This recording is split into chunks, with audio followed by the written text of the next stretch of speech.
A warm welcome to Wednesday, third day of the week in this 9th month. It's another morning and we're here to serve you on the AM show. My name is Benjamin Akakpo. Thank you for making the time to join us. Now here's what we have lined up for you this Wednesday morning. We'll bring you the news shortly. Right after that, we're joined by Director of the Center for European Studies at the University of Ghana, a political scientist as well, Dr. Kwame Asah-Asante. That's for the news review belt. And then from there, we get into our big stories. Of course, number one on the table this morning, we're going to investigate, interrogate what happened yesterday. Many hours of interesting conversation, if we can put it that way. The Inspector General of Police, Dr. George Ekufu-Dampare, well, he expressed his disapproval with certain aspects of the ongoing hearing, which he believes may grant an undue advantage to his accusers. He expressed his dissatisfaction with the fact that witnesses were not compelled to substantiate their accusations against him with evidence before his testimony was requested. In his view, the efforts by previous witnesses to provide information to the committee do not adequately serve the gravity of the matter at hand. We'll be taking a look at that this morning. And from there, we'd be heading to Kumasi in the Ashanti region. Why? Well, it's all for your citizens' microphone. Today, we take the microphone to Kumasi as we explore what is happening as far as the limited registration exercise of the Electoral Commission is concerned. Nana Bwachi Adam will be on that beat. And after that, like we've been doing throughout the week, Habitat Fair will come your way. We've got a clinic this weekend in Tema. Ahead of that, we'll be hearing from sponsors Syntex and Sanvia. Both of them will be joining us on the show.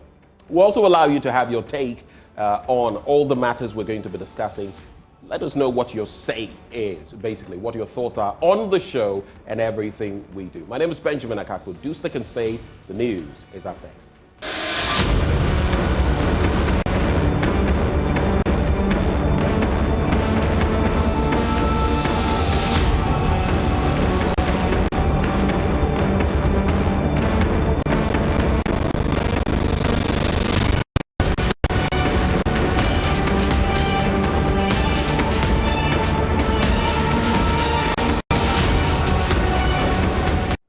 And we're back serving you the news. And in our first story, Inspector General of Police Dr. George Ekufu-Dampare has been responding to allegations of incompetence leveled against him by two of his officers, as revealed in a leaked tape allegedly planning a plot for his removal.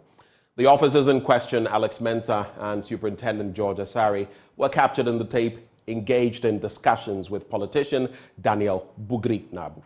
Now, IGP Dr. George Ekufu-Dampare expressed disappointment over the allegations made by his two officers and stressed that these accusations had not only caused him and his family great distress, but had also cast a shadow on the integrity of the police service.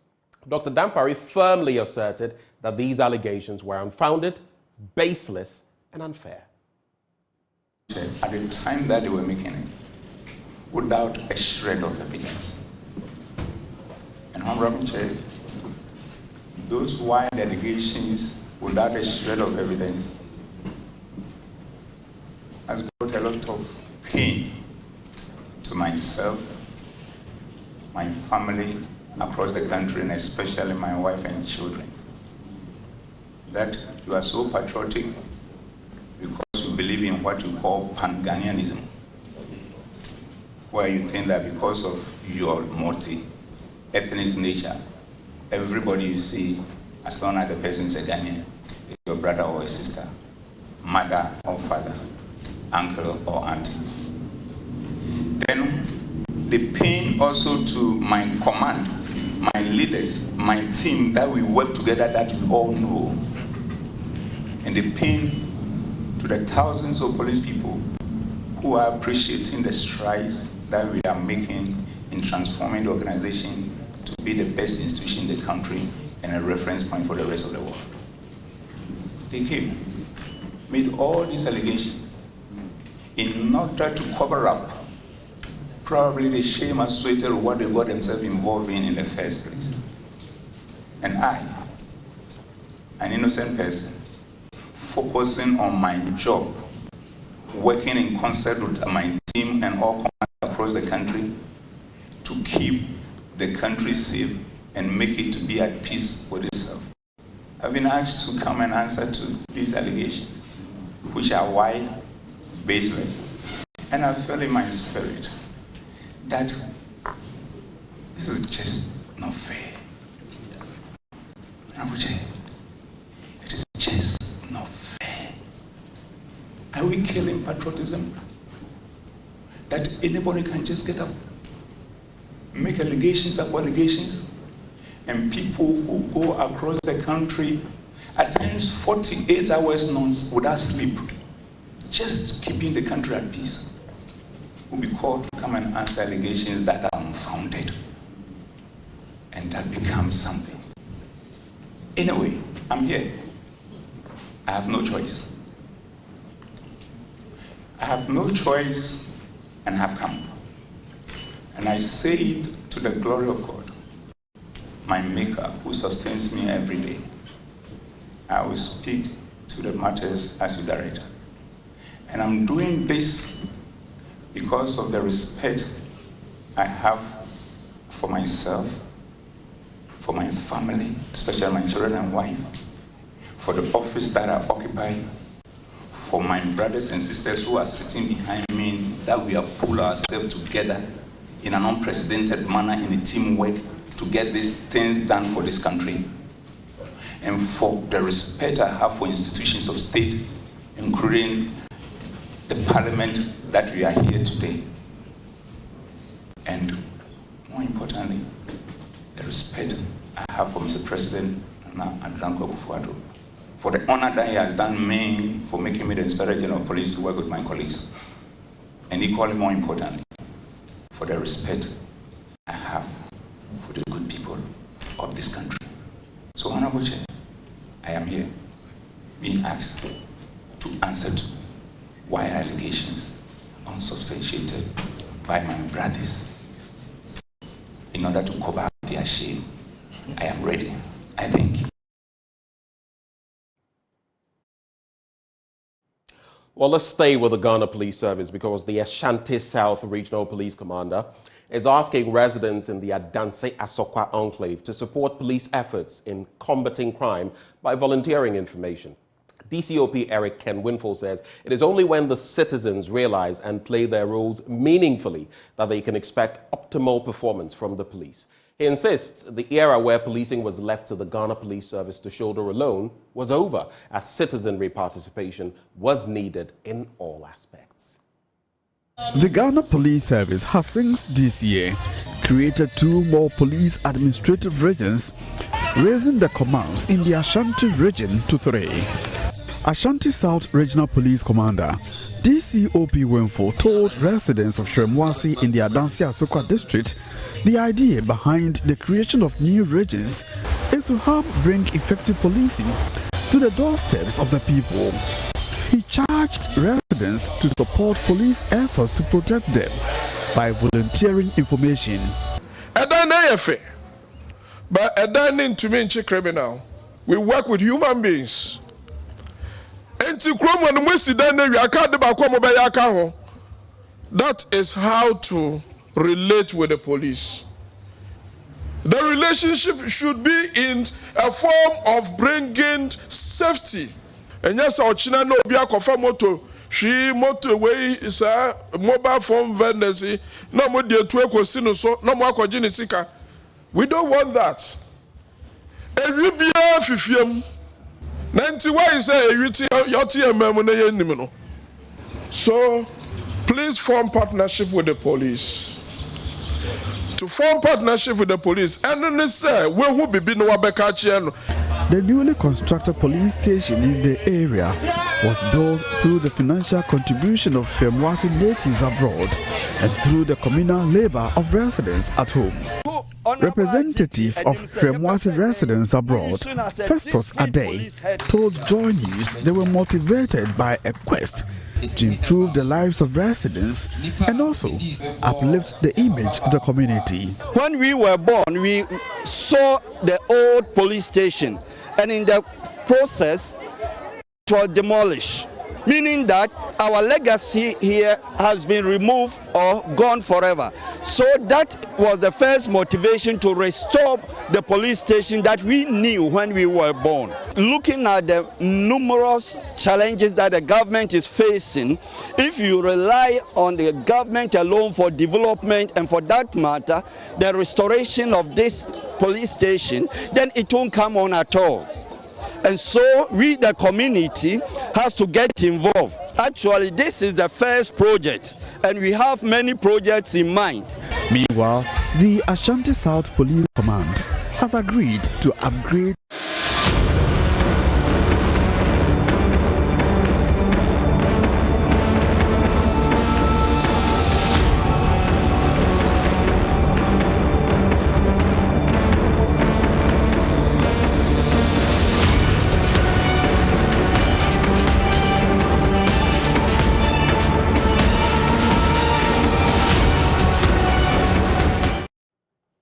Hi there, thank you for staying with us. Time now for us to get into the news review, and our apologies, we encountered some technical difficulties this morning, and so with the news we had to truncate it, but we continue now with the tidbits from the newspapers.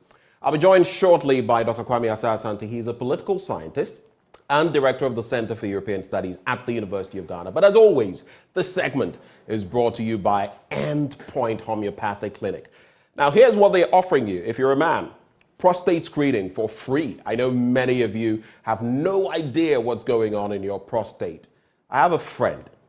He lost his father owing to prostate issues. Okay? So don't take it for granted. Don't think I am 30, I am 40. Oh, so it's all good to go. There are even 20-something-year-old men coming up with prostate issues. If you're a woman, do you know your fertility status? And so many people nowadays are coming down, women I mean, with fibroids, and all of that affects your fertility. Sometimes you get married and all of that and you're not even giving birth. You've not paid attention to that. There are some things you ought to be doing, even nutrition-wise. Now, this is why you ought to make tracks to Endpoint Homeopathic Clinic, because for both fertility screening for women, prostate screening for men, they're doing it for you gratis, free. Here's where you can locate them. In Spintex, that's here in Accra, at Spintex opposite the Shell signboard. Kumasi, Kronumabwehia, behind the Angel Educational Complex. There's Takradi Anaji Estate. That's where they are located, Tema Community 22. Techiman Hanswe and Siama Nzima. Their call lines, 0244 867 068 or 0274 234 321. Endpoint Homeopathic Clinic, the end to chronic disease. But just the start of the news review. Now, I want all of you watching me this morning, for those especially on social media, and if you're not there, just quickly get on Joy News on Facebook. The live stream is there. And share with me, what do you make, simply, what do you make of IGP Dr. George Ekufu-Dampare's performance so far at that parliamentary probe committee? I listened to practically all of it, maybe about 97, 98% of it yesterday, and I formed my own opinion so far. Of course, today proceedings will continue, but for you, from where you sit, what do you make of it? The things he said, his deportment versus those who came before him, among others. I'd love to hear from you via the live stream on Facebook, Joy News on Facebook. Let me now say a very good morning to Dr. Kwame Asah-Asante. Good morning, sir. Hello, Doc. Okay. We'll be joined by Dr. Dampare, Dr. Kwame Asah-Asante. I knew this was going to happen. Dr. Dampare, Dr. Kwame Asah-Asante. No, it's Dr. Kwame Asah-Asante who will be joining us this morning. We'll be joined by him shortly as we proceed with the newspapers. But our usual stack that we have here this morning, and we'll be going through all of these newspapers, starting with the Daily Graphic newspaper, and it starts from where we started. So, leaked tape saga. I am innocent of allegations. IGP tells committee. Of course, we know that they had said that he was, incompetent, and according to Alex Mensah, the worst IGP the country had ever seen, and he responded to those allegations yesterday. There's also voter registration records slow start, or records slow start, I should put it. It's used as a verb. Voter registration records slow start. NHIS covers bills of children with cancer, and this is a heartwarming bit for me. First National Bank rescues Accra Marathon, and we'll be telling you why it's a rescue mission. On the back page, Wesley Towers, new head office for Methodist Church, Ghana. Okay, so all of those stories are in the Daily Graphic newspaper. Let's quickly get into them. Starting with the first one. I am innocent of allegations, IGP tells committee. And the Inspector General of Police, Dr. George Akuffo-Dampare, yesterday told the parliamentary committee probing the leaked tape purported to plot his removal from office that he is innocent of all the, quote, baseless, false, and wild allegations leveled against him by his accusers. He said he was never in cahoots with the former Northern Regional Chairman of the NPP, Bugri Nabu, to record the private conversation he, that is Nabu, had with his accusers, COP George Alex Mensah and Superintendent George Asare. Now, with tears flowing freely down his cheeks early during his testimony, I don't know about free-flowing tears, but I did see that he was about to shed some tears. The emotion-gripped Dampare had to fall on the consolation of his lead counsel, Kwame Jan, my former lecturer, proudly, as he told the committee that the, quote, mischievous allegations made by his colleagues without a shred of evidence touched on his person, his family, the police leadership he leads, and the entire police service. Following from there, quoting him again, he says, those wild allegations have caused a lot of pain to me, my family across the country, especially my wife and my children. The pain also goes to my command leaders and team and the thousands of policemen who appreciate the strides that we're making to transform the organization to be the best institution in the country and reference point for the rest of the world. However, the badly bruised IGP, a devout Christian, still found a place in his heart to forgive his accusers, in spite of a suggestion by the chairman of the committee, Mr. Samuel Atachia, that it was premature to do so since he still had a pending in-camera session with the two witnesses. And you can picture them there. At the end of it all, there was Dr. Dampare hugging Superintendent George Asare and then shaking hands with Alex Mensah. And we also know that Bugri Nabu is going to be invited once more. Yesterday, he had been invited, but he had a chieftaincy matter to deal with, supposedly. So today, we'll see whether he shows up, but the IGP will be back in the dock, so to speak, before Parliament. Like I said, I have already been knowing who the IGP is. I have followed matters. I have listened to those who have accused him of myriad things, and now I've heard from him as well. I'm already beginning to form an opinion, but of course, as the proceedings go, we'll learn a lot more. Let me bring in Dr. Kwame Asah-Asante. I called you Dr. Dampare this morning. Dr. Asah-Asante, a very good morning to you. Good morning, Ben. Long time. Good to see you. Good to see you too. You've been missing in action for a while. Yes, I have, but I'm sure you know why. I know. Yes. We'll not talk about it. Just leave it like that. We'll leave it like that. Your quick thoughts on Dr. Dampare, and did you follow the proceedings yesterday? A little bit of it because I had to do a few things officially. But I get the impression that the committee is doing a good job by giving the IGP a hearing, so that at least all the things that have been leveled against him, he will have his day to either accept them or refute them. And that is what is playing out. It is my hope and prayer that at the end of this work, this document that will be born out of this whole exercise will be put into effective use.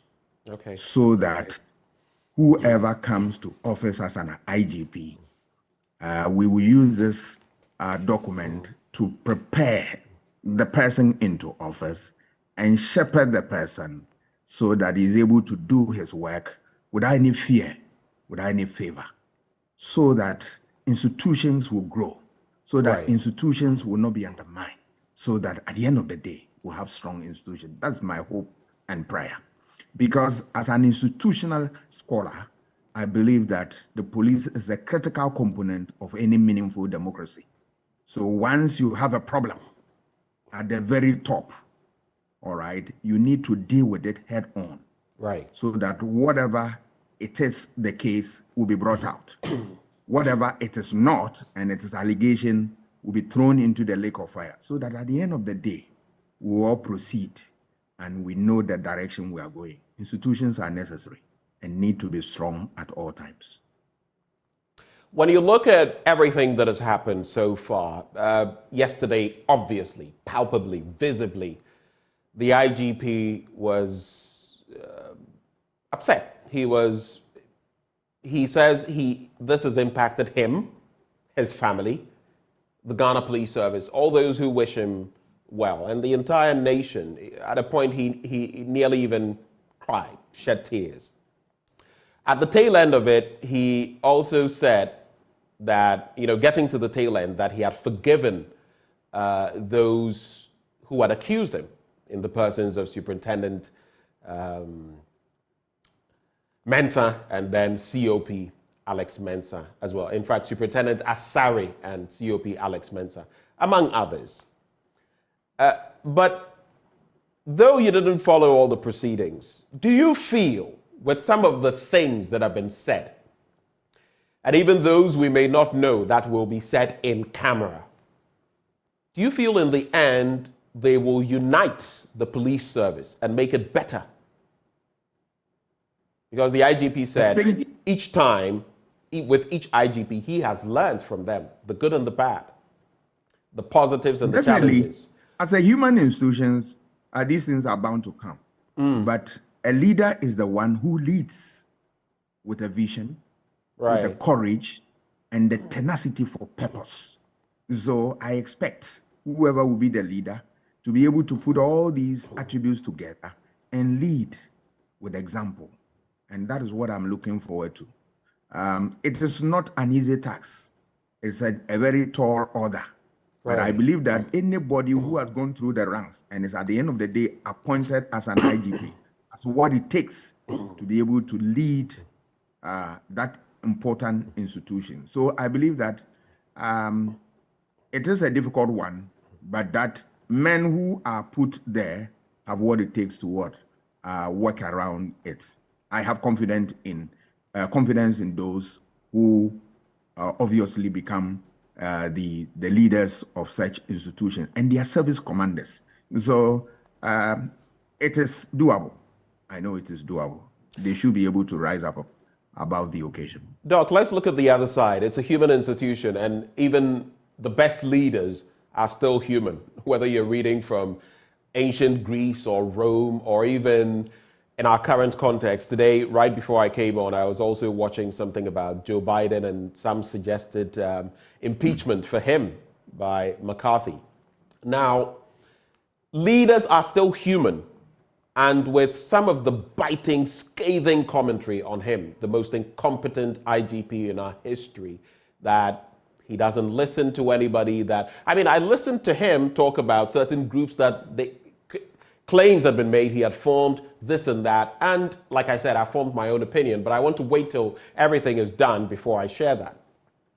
Don't you also think that in some respect, this will create fissures, divisions within the Ghana Police Service? Obviously, there will be that problem. There will be those divisions. But as a leader, you should be able to put all together and bring it back on its feet. That is all leadership is about. That you are able to address a problem that everybody thinks that, look, we have lost it. And that makes a leader. Leaders are not ordinary people. They are people who are born out of circumstances to deal with a problem or another. If you go back to history, things that Nkrumah, things that Buzia, Liman, Rollins, and the rest of them have gone through, it's not easy. But you, as a leader, you need to develop thick skin and have the tenacity of purpose to be able to weather the storm. It's not easy, but you need a certain mental toughness, a certain spirit within you that says that, look, you don't give up. You are not bothered about what you are being accused of, even though you are human, but that you do a good thing and that posterity will judge you. These are some of the things that will keep your head afloat on water. Otherwise, one or two scathing attacks, you are ready to pack baggage home. But I'm not sure that people that will put in position as IGPs, they don't have that metal. They have that, and they will be able to withstand that. Interestingly, they have a group of people as their service commanders who support them through thick and thin. And with the reliance on those people, I believe that they should be able to do the good job. If you listen to this IGP and his submissions, he kept referring to what? His team. Yes, a leader should be able to work with a team. So I'm sure the team that we have in the police service who manage the affairs of the police will be able to do the needful. I have trust in that. Okay, let's get into other stories quickly now. Two stories that will definitely interest you. Page 13 of the Daily Graphic newspaper. Voter registration records slow start. And in fact, today we'll be taking our microphones to Kumasi in the Ashanti region and, gauging what the process has been like there. But according to the story put together by Dela Russell Oklu, the limited voter registration exercise began at a snail's pace across the country yesterday as the Electoral Commission started compiling the register for the 2024 general election. A common issue described across the centers as, quote, network challenge ran through the excuses of officials as the modest queues filed through in trickles. Regardless of this, the registration process for first-time voters across the country was a particularly smooth exercise at the EC's district offices nationwide. The EC is expecting to register up to 1.35 million people as it carries out the exercise for the first time since 2020. Despite threats of a court injunction and protestations, the exercise was noticeably smooth and prospective voters filed in an orderly fashion to complete the registration routine. It ends on October the 2nd. But let me find out from you, Doc. You have also followed the trajectory of all of this. Elections are a crucial part of our democratic, practice. There have been concerns about the EC, the registration requirements, and even this bit about districts. People have said that the distances and all of that. In fact, there are injunctions that have been brought to bear. The EC is going ahead. Yesterday, we had a conversation on this. What is your stance? I'm particularly trying to find out why there is an injunction and still EC is going ahead with this program. I don't understand that. Maybe the lawyers will have to come in and educate us the more.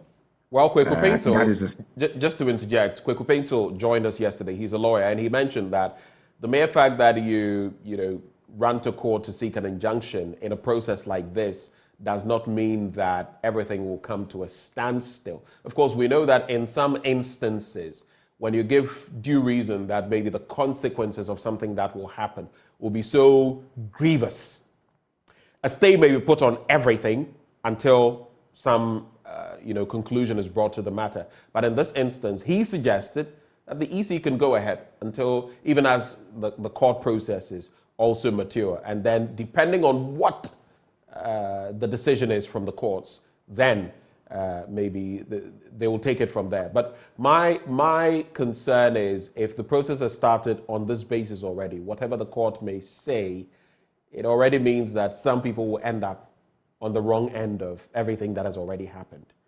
So that's that. I just wanted to interject with what we were told yesterday. Yes, but further to that, I also listen on your network, the radio, about Papo Alote's also comment that he has filed a case at the High Court, and that is also pending, and that they've served the EC and all that. So I was wondering, yes, what is happening? So from his account, there are cases that are there's a writ at the Supreme Court and the one his at the High Court. We will leave it with the lawyers to handle in the courts, but I believe that if you look at elections, free and fair elections is what I'm talking about. One of the critical components of every free and fair election is what? Voter registration. It's crucial because this is where we get the people who the law says they are qualified to be on the books. The process has started and it's slow. I hope it will improve and then we get the best out of that. Anything that will work against it, I believe the election management body, and I'm talking about the EC, should be able to what? Address it and address it quickly. If you look at the comments from Asidi Nketia and from him, it points to the fact that there are certain, problems that are inherent in the process. I believe that all these things must occupy the attention of the Electoral Commission so as to be able to get all those first-time voters, get their names on the register. It is important because one of the important human rights is what the right to vote and be voted for. So when you are denied that, it undermines your very person as a human being, and then the system of government that you believe in, the democracy that this country has decided to use it to run the affairs of its people. So I believe that this must be attention must be paid to this process so that we don't have many problems and all that. Once we get it right, I believe that it follows and we're able to build confidence. Election is about confidence building.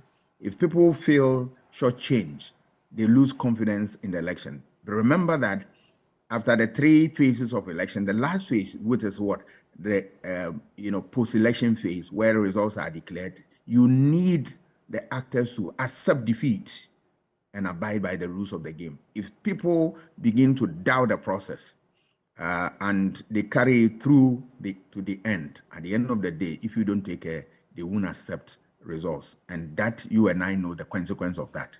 We want to avoid that and then make sure that we get everybody on board. I also want to remind the public that this is a civic duty that we have to do, having at the back of our mind that there is a law that regulates our conduct. You don't need to send minors and those who don't qualify to be there.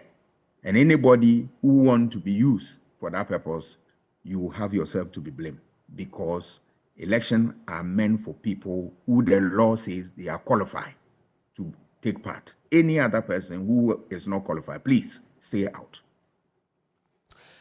Maybe the final bit I'll do from the Daily Graphic newspaper. Page 16, the middle spread of the paper. NHIS covers bills of children with cancers. And the National Health Insurance Scheme has covered the bills of 226 child cancer patients since June last year, following the addition of 4 childhood cancers to the list of ailments covered under the National Health Financing Scheme in June 2022. 136 children with cancers visited designated health facilities between June and December last year, while the 90 patients had visited health facilities this year. The acting senior manager, corporate affairs of the National Health Insurance Authority, Abdul Karim Natoma, told the Daily Graphic yesterday that most of the child patients visited the health facilities once, mainly teaching and regional hospitals, with 9 clients making 2 visits this year, while 3 others made 3 visits each. He therefore said that the scheme made reimbursements of about 250,000 Ghana cedis, then 143,143 Ghana cedis in 2022, and 100,937 Ghana cedis this year. Pictured there, Dr. Bernard Okoboy, Chief Executive Officer of the NHIA. And I'm bringing this up because childhood cancers are they are a very serious problem to deal with. I know there's this woman, in fact, yesterday she was in the news, whose child passed on the back of cancer, childhood cancer. And now she's taken up the initiative. Rebecca Akufo-Addo has assisted, and they are doing marvelous things at Korle Bu. So this is a positive for children. I'm always concerned when it comes to children and women's affairs, and I think it's a good step from the CEO of the NHIA. All right, so I think we'll leave the Daily Graphic newspaper now and move on to other papers. The Finder newspaper this morning says, high turnout, internet connectivity challenges greet voter registration. We've taken a look at that. Government committed to protecting legitimate mining operations. That's according to the sector minister, Abu Jinapor. The lies caused me severe pain. Dr. Dampare debunks all false accusations. EC directs officers to register voters offline when the need arises and safeguard integrity of justice system. Chief Justice says so. Doc, I'll take those two stories, the EC and the second twist, and then the one on page 5. So I'll start with the story on page 5. The 2023 Bar Conference of the Ghana Bar Association has opened in Cape Coast with a charge on members of the legal profession to safeguard the integrity of the justicial system. Chief Justice Gertrude Arabatokonu, opening the conference, said it was the duty of every legal practitioner in whatever capacity to ensure that their work produced the much-sought values of justice, fairness, and the rule of law. Quoting her, she says, "We are required to be guardians of rights, interpreters of the concept of justice, and advocates of justice for both the strong and the weak without fear or favor, affection, or ill will." Now, here's where it gets interesting. In recent times, former President Mahama has kept his onslaught as far as the judiciary is concerned, and stating that there is a packing of the courts. Yesterday, I unpacked part of that in terms of appointments to the Supreme Court. I wanted to limit myself to the Supreme Court. You would notice that if you look at the 17 under John Ajakum Kufuor, which is the highest in the Fourth Republic for the Supreme Court, the 15 that Akufo-Addo has had is next within a period of 7 years. Rawlings had 11 within a 19-year period. Atta-Mills brought in 3, Mahama brought in 4, cumulatively 7 over the period that those 8 years. Some have said we need a cap on the justices of the Supreme Court especially. Others have said, like Kweku Paintel, with whom I spoke yesterday, that the work of the judiciary keeps burgeoning. It's enlarging. We'll definitely need more judges. Fairness as arbiters. And then the Chief Justice and the President responded at the Ghana Bar Conference. What do you make of that particular situation? And how do you feel we should go about it in resolving it? Yes, I have. I'm sure you recall my earlier submissions on this program about the need to cap it. Because if you look at the Supreme Court of the US, they have 9 judges who sit at a go. But what they have is that under each of the 9 judges, they have, at least each judge has about 12 to 15 lawyers, senior lawyers who work under them. All right. I think that example can be emulated so that we get the la creme de la creme sort of lawyers working the Supreme Court judges, so as allowing others to also flow into their earlier positions.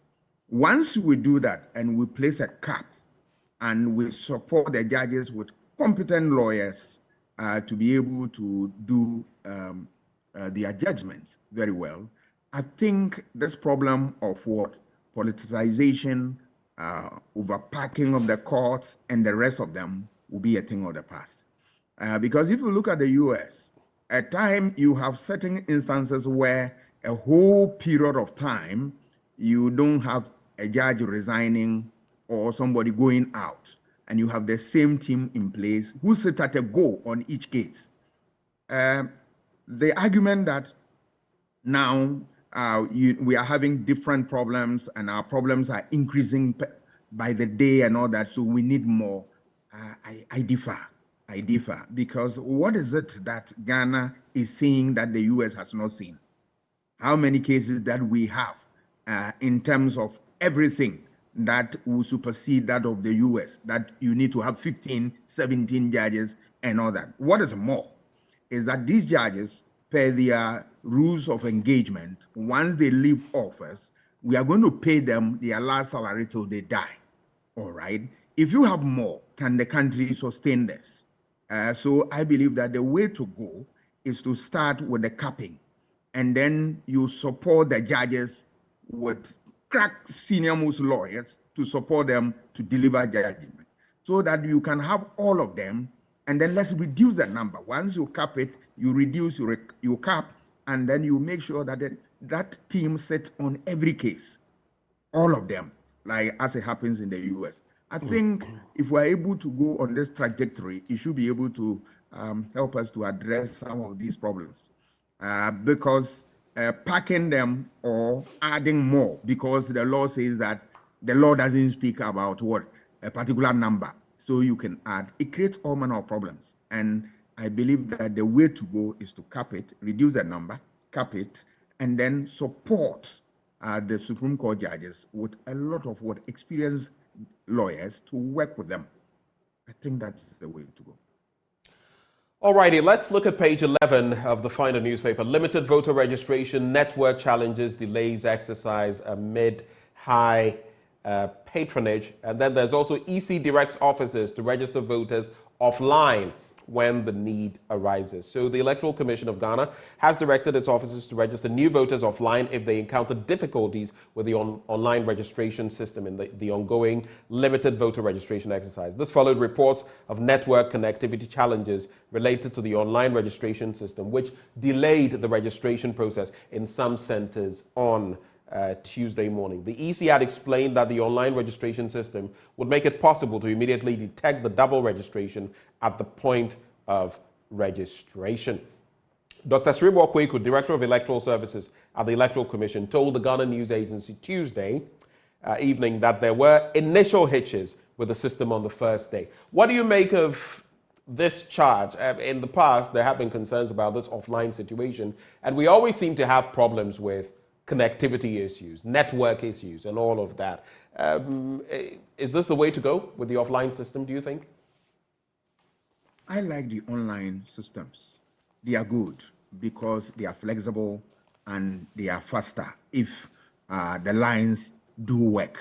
Right. So all that the election management body have to do is to be able to ensure that before you go into such an important exercise, you get your lines activated and make sure that they work and work well. Once you do that, the aim for which you set up that infrastructure, you'll be able to achieve that goal. But when you have a very meaningful system like that, online system, and at the end of the day, due to internet connectivity, you are not able to achieve the purpose for which you set up the whole system. It undermines the system and it makes nonsense of the whole process. So I believe that before they embark upon this journey, they are in constant touch with the telecos to be able to be ensured that we have the proper infrastructure in place and is ready to deliver at the point of call. That is all. Before we get to the next paper, I did ask some of you to share your thoughts on the IGP, his appearance before the Parliamentary Probe Committee and everything that had happened. Some of you have sent thoughts. Let me just take a few of them. Christopher Clove says, the IGP did well. His invitation was unfair because I believe it could be a plot to implicate him. My candid advice for him is to be careful about the things he says. For example, he should know what information to release. All right. Aaron Kokomisa says, good morning. The parliamentary committee that was set up to probe the leaked, this is a pretty long one, audio or videotape is now becoming serious. Security issues of concern, which indirectly, okay, so it's a bit convoluted, your statement. Akbaribo Christopher says, in fact, the IGP's submission yesterday was massive. He really exhibited leadership qualities. Well done to the IGP. There's also Hudu Abubakar Sadiq, who says, good morning, Ben. Watching you live from Ejra Sechedumasi in the Ashanti region. No matter what, I still believe in the IGP. Let me just leave it there. And then Agnes Agbo says, okay, so that's an unrelated message. Let's get into the Daily Guide newspaper. Next president will be an economist. That's according to the Attorney General. And of course, there's a context in which he says that. I'll bring you details of that. I won't step down, Kennedy Ejapong insists. There has been talk since Alan Kwadwo Kyerematen, and that's another issue I know you would definitely want to go into. Alan Kyerematen decided, well, enough is enough. Some have said it was the sheer humiliation of placing third and such a wide gap. Others have also said that it had to do with the machinations within the party, which he confirmed with his statement, skewed towards one candidate. But Kennedy Agyapong says, for him, no, nothing is going to make him step down or set aside his goal. There's also, the devil is a liar, that's according to Bawumia Ayo. And then it's all lies, IGP weeps over wild concern. So let's get into the stories, page 6. That's where I'm going to be focusing my attention. Controversial presidential aspirant of the governing New Patriotic Party, Kennedy Agyapong, has served notice to those calling on him to step down that their wishes are a pipe dream. According to him, quote, I am not going to step down for anybody. When you win, then you win. So all of us, if we have to come together, then we come together. But coming together will depend on how we will conduct this November 4 election, because how they treated all of us on the 26th, I think it is not proper. Now, that is what I want to focus on. How they treated all of us on the 26th, I think it is not proper. People have said that Alan is blowing the matter out of proportion. But here is another person, Kennedy Agyapong, and he promised a showdown. He's saying the way things went were not proper. Let me just tie in the Attorney General's story. Godfrey Aboadame has suggested that Ghana's next president would be an economist as the country prepares to elect a head of state in December next year. Of course, I'm sure he is hoping that Dr. Bawumia becomes president. Of course, he is the known economist among them, though there are others with such a background. But I guess only time will tell. Doc? Yes, I will start with Kennedy Agyapong. We have heard and we monitored the whole process of the NPP superdelegates elections. You, more often than not, you come across statements that, everything went on well, with the exception of one or two hitches. Let me state here now that even one hitch is bad enough to undermine a whole beautiful system that we have nurtured over the years. We don't need that. For elections that have gone sour, that have created problems for countries, it starts with just a little thing and degenerates into other things that you cannot control. So that cannot be used as an excuse. It is interesting that you have Kennedy Agyapong coming out in the fashion that he did. And for me, I applaud him for that, because internal democracy is critical for the sustenance of the larger democracy that we nurture in our communities. People are quiet about all the things that happen, with the exception of Alan Boakye Jarko and, this time around Kennedy, coming out boldly saying that this is not what we bargained for. Let me quote Alan Kyerematen. Because I can understand why you are going to elect somebody and there is intimidation, there is harassment, there is all manner of things that people complain about. I was expecting the party to put its foot down from the word go, when they even told everybody that don't campaign, don't do this. The parties kept quiet and allowed people a field day to misbehave. So I was not surprised that we got to the elections and these things happen. Why do you set up institutions? Institutions are meant to regulate the conduct of people and deliver the public good. But the party sat aloof and allowed people to misbehave. And then on the day of election, we saw the very things that people complain about at its apogee. I believe that this is not what the party bargained for. It is not a good thing.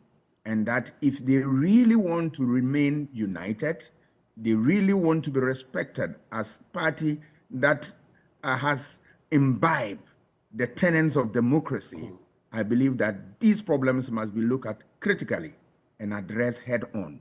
With Alan's departure, I mean, that is monumental with what Kennedy Agyapong is also saying. Do you feel, whoever emerges as candidate for the MPP, how easy or tough is it going to be for them going against what the president will call a perennial candidate? If you listen to him at the Ghana Bar Conference, he referred to former President Mahama as a perennial candidate.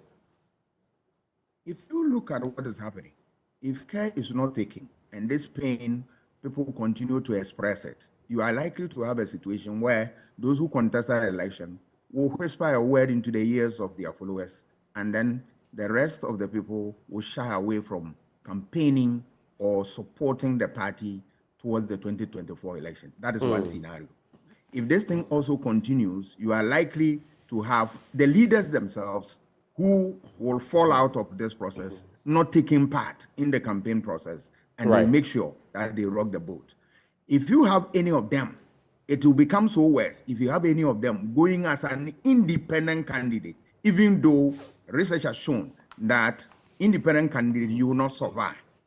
If you go and join forces with any political party, you will not survive. But what is going to happen is that if any of these options is used, the person is likely to pull, because all those who contest are giants, they are going to pull people away from the party. And remember, the electoral system that we have is the first past the post system. That whoever finishes the finish line with one vote moves from a candidate to become what? A president.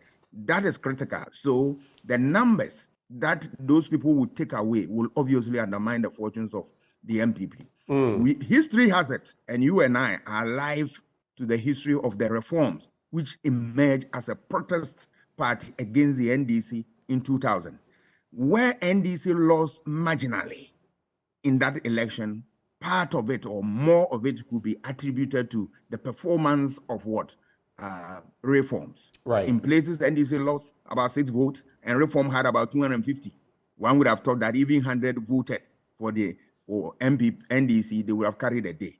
And that is the danger that is looming on the head of MPP.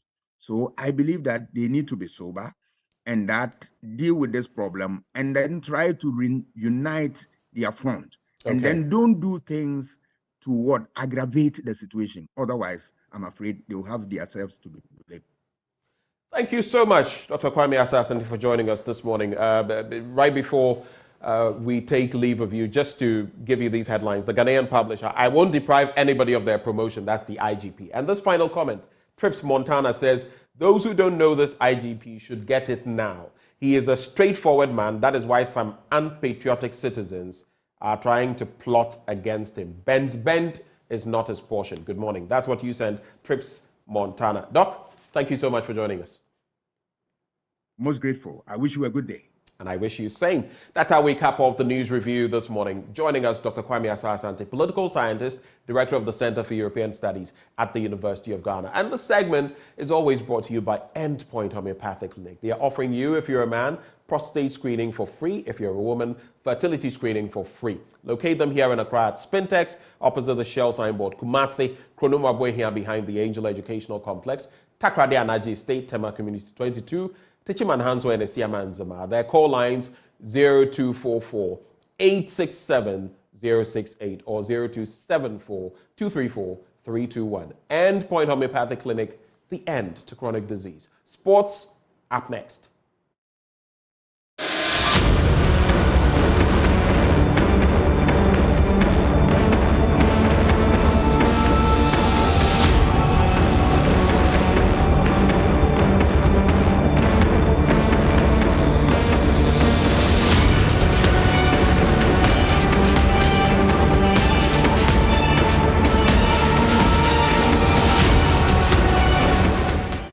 Good morning. Let's do sports now on the AM show with me, Muftao Nabila Abda. The Black Stars of Ghana were in action yesterday.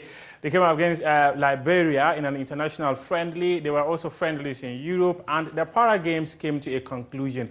But we start with some politics where George Afriyie is alleging that the Ghana Football Association is putting impediment on his way as he files an appeal against the decision of the Elections Committee to disqualify him. We go on phone right now and speak to Dr. Nyaho Utamaklo, a board member of Accra House of Folk. Good morning, Doc. Thanks very much for your time. The last conversation you and I had, you said something quite profound, and that was that George Afriyie, in your opinion, was not qualified to contest for the position of president of the GFA now, because you were very clear in that. And the elections committee appeared to be towing your way by disqualifying George from the, contesting the GFA elections. What do you make of the decision of the elections committee? I think firstly, when I say he wasn't qualified, I didn't mean he could not appeal.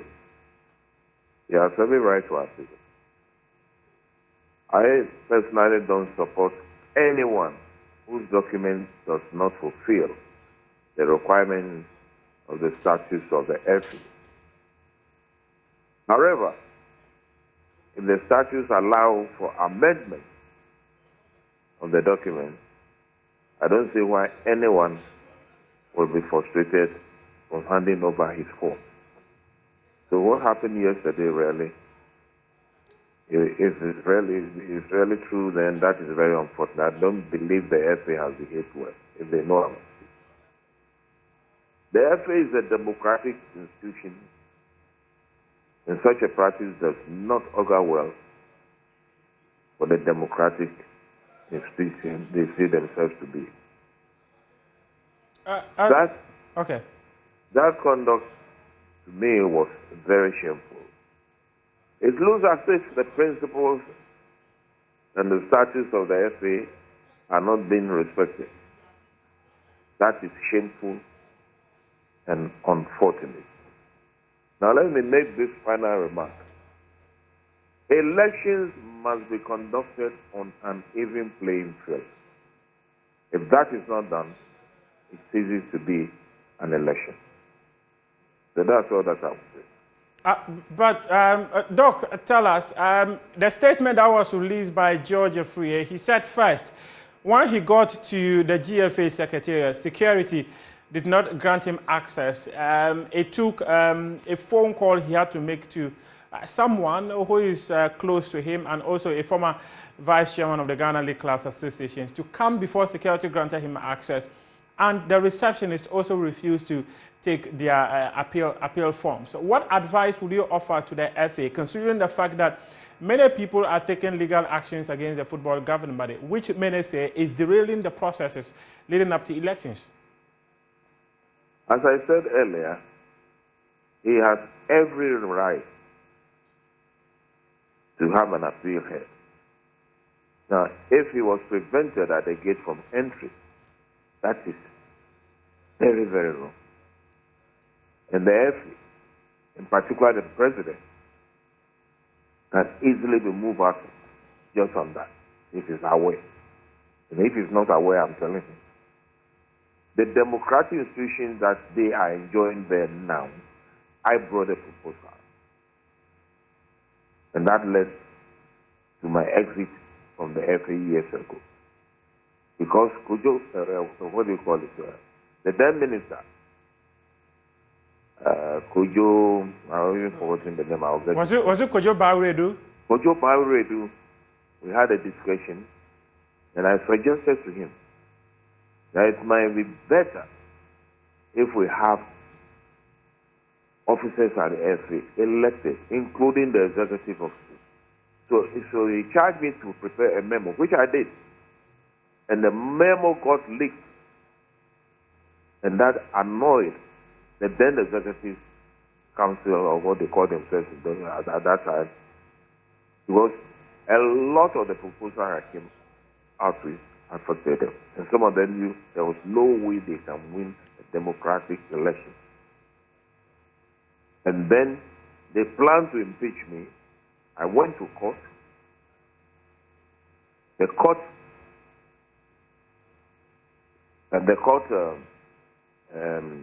ruled the first case in my favor, and then I was reliably informed by my lawyer that they have gone underground to see the judge.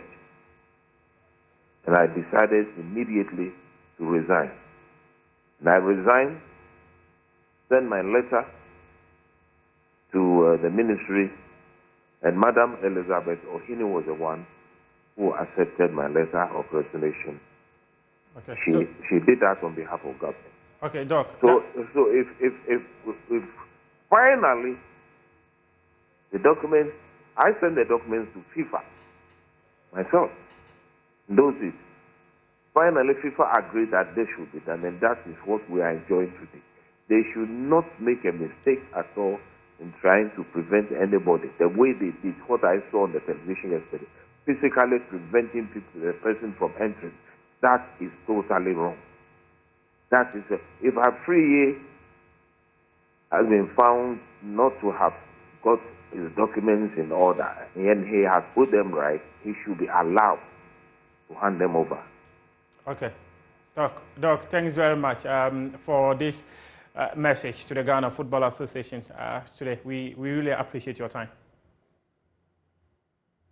Dr. Nyaho Tamaklo is a board member of Accra House of Oak, speaking to us on George Afriye's allegations that there are impediments on his way to filing his appeal. That appeal was finally submitted, though. But now, let's move on and do other stories. And on Tuesday, the Black Stars came up against the Leon Stars of Liberia in an international friendly. Enes Nioma and Mohamed Kudus both scored before Jordan Ayew wrapped up a 3-1 win as Ghana secured a comfortable victory as they start preparations for the African Cup of Nations 2023, following that qualification ticket which was secured after a comeback win against Central Africa Republic. My colleague Mubarak Haruna was there and comes through with this report.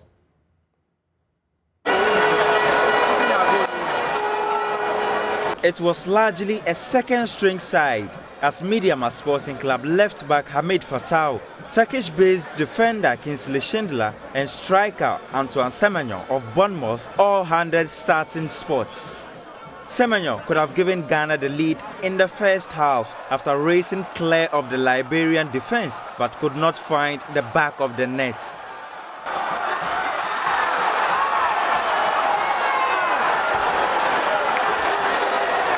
Enes Nioma grabbed the game by the scruff of the neck and broke the deadlock inside 7 minutes into the second half.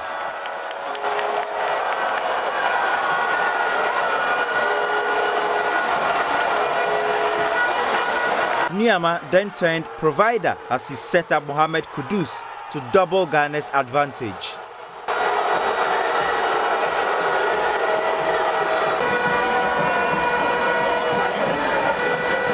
Substitute Jordan Ayew, who has now become Ghana's fourth most capped player with 92 appearances, put the icing on the cake before Divine Roosevelt got the consolation for the visitors.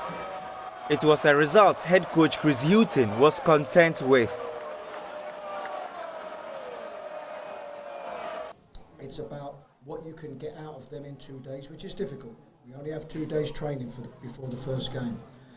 But it's picking a side that you think can compete well, can get a result, and in this second game it was very much for us to try something different as regards the formation that we played, play some players that are very much part of what we do that didn't play in the first game, and that's a hard balance because on top of that what you want to do is it's important to win the game also, just for the feel of the group and of course going forward.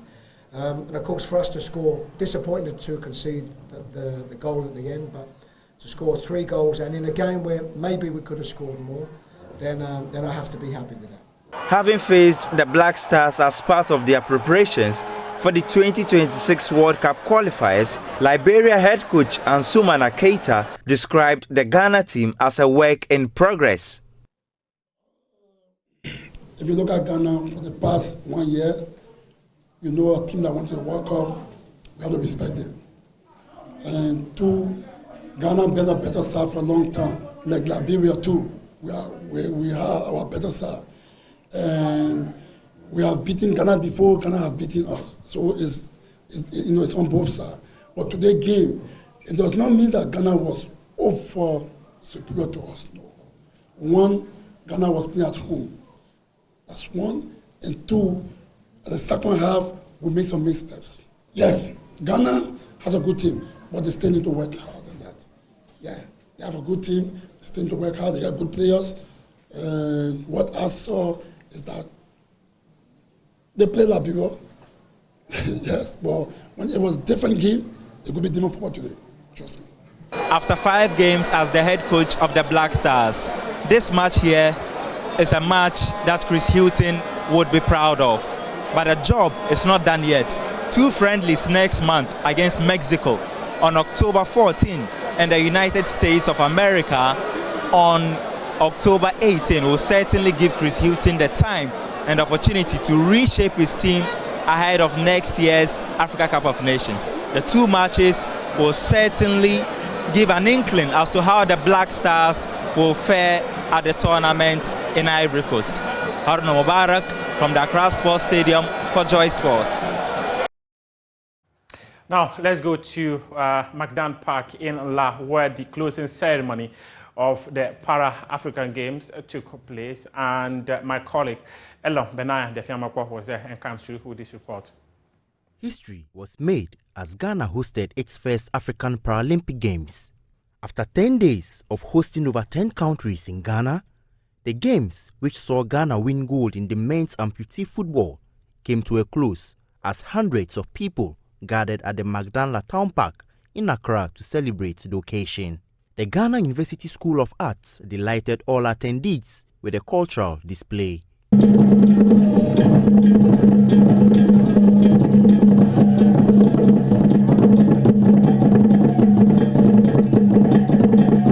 President of the Ghana Paralympic Committee, Samson Dean, and Deputy Sports Minister Evans Bobie spoke at the event. I will want to say a very big thank you to all of you for participating. We are very much aware that you have endured and you have worked so hard to make sure that you participate, you compete for your nation. The African Paralympic Committee and the Ministry of Youth and Sport, the government of the Republic of Ghana, the President of the nation, Nana Addo Dankwa Akufo-Addo, and my Honorable Minister, Honorable Mustafa Yusuf. We want to say a very big thank you to you all. We are very much hopeful that the qualifications to Paris 2024, as we said, we will do it on our own soil. We've been able to achieve it. Congratulations to Morocco, congratulations to Algeria, congratulations to Egypt, and congratulations to South Africa for making Africa proud. Mr. Samson Dean, the President of African Paralympic Committee, for his vision of bringing the standalone Para Games to Ghana. Mr. Samson Dean, are you cool? For the past 10 days, we have been witnessing the outstanding performances, dedication, and success exhibited by our athletes. Each and every one of you did so well during these games to reach out to victory and the highest position of your discipline. Thank you all, and I wish all of you safe travel back home. Despite less desirable showings in other disciplines, Ghana ended the tournament on a high, with the Black Challenge winning gold by beating Morocco 2-1 in the final on Sunday, September 10, 2023. Ghana now have their sights set on the 2023 African Games, which takes place from March 8 to 23, 2024 in Accra.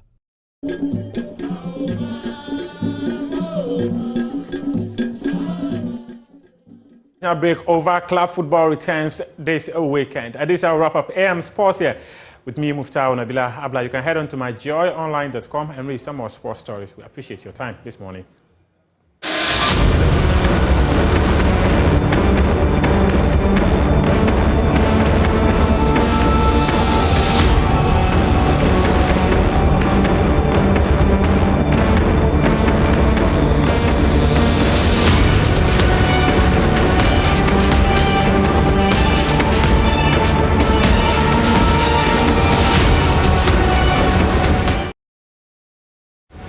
Honorable Chair, at the time that they were making it, without a shred of evidence. And Honorable Chair, those wide allegations without a shred of evidence has brought a lot of pain to myself, my family across the country, and especially my wife and children. That you are so patriotic because you believe in what you call Pan-Ghanaianism, where you think that because of your multi-ethnic nature, everybody you see, as long as the person is a Ghanaian, is your brother or a sister, mother or father, uncle or auntie. Then the pain also to my command, my leaders, my team, that we work together, that you all know. And the pain to the thousands of police people who are appreciating the strides that we are making in transforming the organization to be the best institution in the country and a reference point for the rest of the world. They came, made all these allegations in order to cover up probably the shame associated with what they got themselves involved in the first place. And I, an innocent person, focusing on my job, working in concert with my team and all commands across the country to keep the country safe and make it to be at peace with itself. I've been asked to come and answer to these allegations, which are wide, baseless. And I felt in my spirit that this is just not fair. It is just not fair. Are we killing patriotism? That anybody can just get up, make allegations upon allegations, and people who go across the country at times 48 hours without sleep, just keeping the country at peace, will be called to come and answer allegations that are unfounded. And that becomes something. Anyway, I'm here. I have no choice. I have no choice and have come. And I say it to the glory of God, my Maker, who sustains me every day. I will speak to the matters as you direct. And I'm doing this because of the respect I have for myself, for my family, especially my children and wife, for the office that I occupy, for my brothers and sisters who are sitting behind me, that we have pulled ourselves together in an unprecedented manner in a teamwork to get these things done for this country, and for the respect I have for institutions of state, including the parliament that we are here today. And more importantly, the respect I have for Mr. President Adranko Kufuor, for the honor that he has done me for making me the Inspector General of Police to work with my colleagues.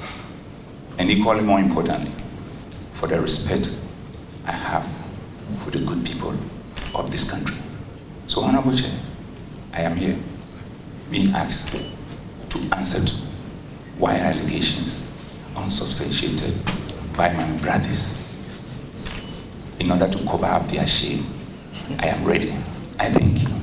The point I'm trying to make is the fact that we are all human beings, and at times these things happen.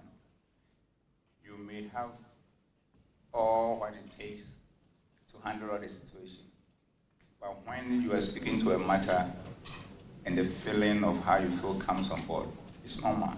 And the most important thing is that I understand all the issues you are raising, and I'm in sync with it because I'm a true Christian. Now, do you have a working relationship with Chief Bugri Nabu?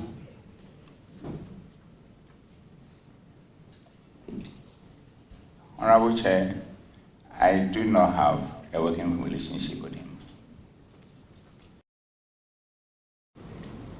Probably my brother wanted to say I'm the best and he missed it.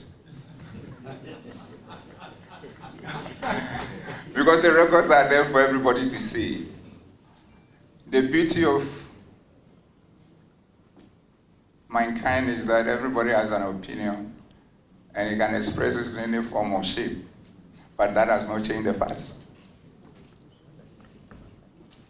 And this is the point, Honorable Chair.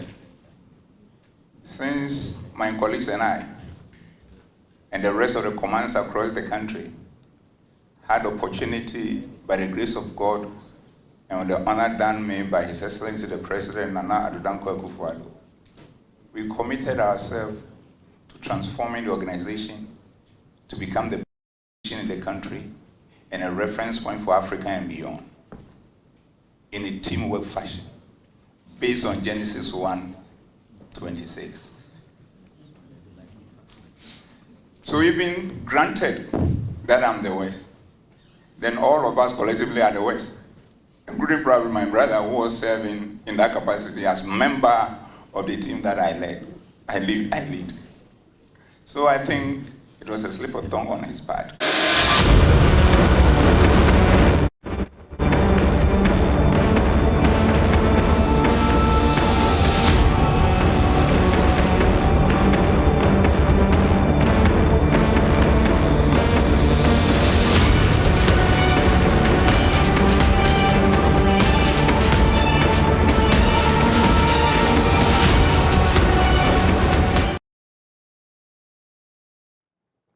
Welcome back on the AM show, and that's how we kickstart our big stories. You've seen the scenes from Parliament yesterday, that committee sitting, probing into that, the allegations, the leaked tape, the allegations made by COP Alex Mensah, and of course, George Asare, Superintendent George Asare. Well, joining me in the studio, Samuel Mbura, he's on our political desk, and he's been following this matter to a T. Mr. Mbura, a very good morning to you, sir. Morning, my brother. I had to do Mr. Mbura. It's been a while. You're a big man. I'm sure you had a wonderful time during your leave. My leave was full of work. I see. It wasn't a leave. I never left. It was just full of work. But thank God we're back, and of course, this issue has been simmering. Parliament has been looking at it. Bugri Nabu came, spoke his bit. He said he didn't lie. He says, I never lie. I'm someone very principled. I'm a chief. Yeah, and I don't lie. Principle, the tradition is that if you're a chief and you lie, you die. That's what he said. From where he's coming from, Northeast region. Right. So what he if you lie, you die. You die. That's what he told the committee. Right. So with this, what he told the committee about this tape is the entire truth, nothing but the truth, per what he said. And now we've seen subsequent tapes. Yeah. Okay. With Bugri Nabu in there, there's been talk about the 10,000. And yesterday, that culminated in the question posed by Atachia in reference to what the relationship is between the IGP and Bugri Nabu, whether they have a working relationship or something of the sort. Yeah. And he denounced it. He said, no. He was asked whether Bugri Nabu had ever come to his office. He initially said, to his knowledge, he did not know and all of that. But just walk us through briefly what transpired yesterday. So yesterday, the IGP was the first time the IGP appeared before the committee after all the witnesses took their turns to testify before the committee. We know the first was Bugri Nabu, followed by COP Alex Mensah. JB, also Superintendent Eric JB had his turn. He said he wasn't actually part of the recording in the tape, but his name was mentioned in the tape. He was interrogated for about some few hours and then later released. So at the moment, all the witnesses have been released but can be called back at any time. That's why we are seeing the committee inviting them back for further interrogation. So the IGP appeared yesterday, and then the information I have is that it was based on his request that he should testify or respond to the allegations in public. There was an earlier consideration of going private with the entire conversation because the IGP was coming. So the argument was that this borders on national security, so having the whole IGP appearing before the committee, he may say something that will be sensitive and then could hurt national security. So, but that decision was later rescinded. Then they brought him back for the public hearing. So that's where he had opportunity to respond to the myriad of allegations against him. So before then, there were objections from his lawyer, the renowned lawyer Kwame Jan, on the mandate of the committee. He felt that the committee was exceeding its mandate. He made reference to the terms and references of the committee. And especially when I remember when Atachia, said something about not forgiving too quickly because there could be other things that could come up. And then that caused some concern for the IGP, and he stated that vehemently. Exactly. So the lawyer was of the view that, one, it's like you are exceeding your mandate per your terms and references. But the committee chairman, Mr. Atachia, came and explained and overruled that there were other issues about the presence of other witnesses. The 3 witnesses that were before the committee. We had Superintendent George Asari, who is with the protocol unit at the headquarters of the Ghana Police Service. We have Superintendent Eric Emmanuel Jebi. He is the director at the Forensic Lab headquarters, CID department. So, including COP Alex Mensah, who will be retiring. He's retiring actually in the next, I think, 3 days or so. I'm told it's 16th or so that he's retiring this month. So he was also there with his lawyer. So his lawyer, Kwame Jan, raised objection about the presence of these witnesses, and then he was of the view that at the time they were testifying, the IGP did not get the opportunity to sit before them. So it was only fair for them to leave the presence of the committee and then allow his client to also testify.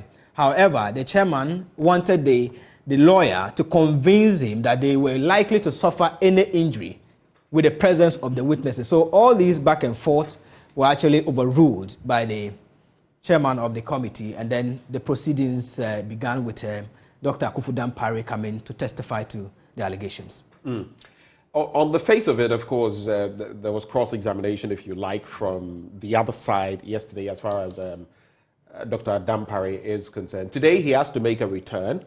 But for you, from what you saw from day one, his responses, let's look at the body language. Yeah. For example, body language of IGP Dampare versus the body language of someone like COP Alex Mensah. Clearly distinct. Clearly, I mean, Alex Mensah was more bombastic and all of that. People expected that the IGP would, but he was pretty calm.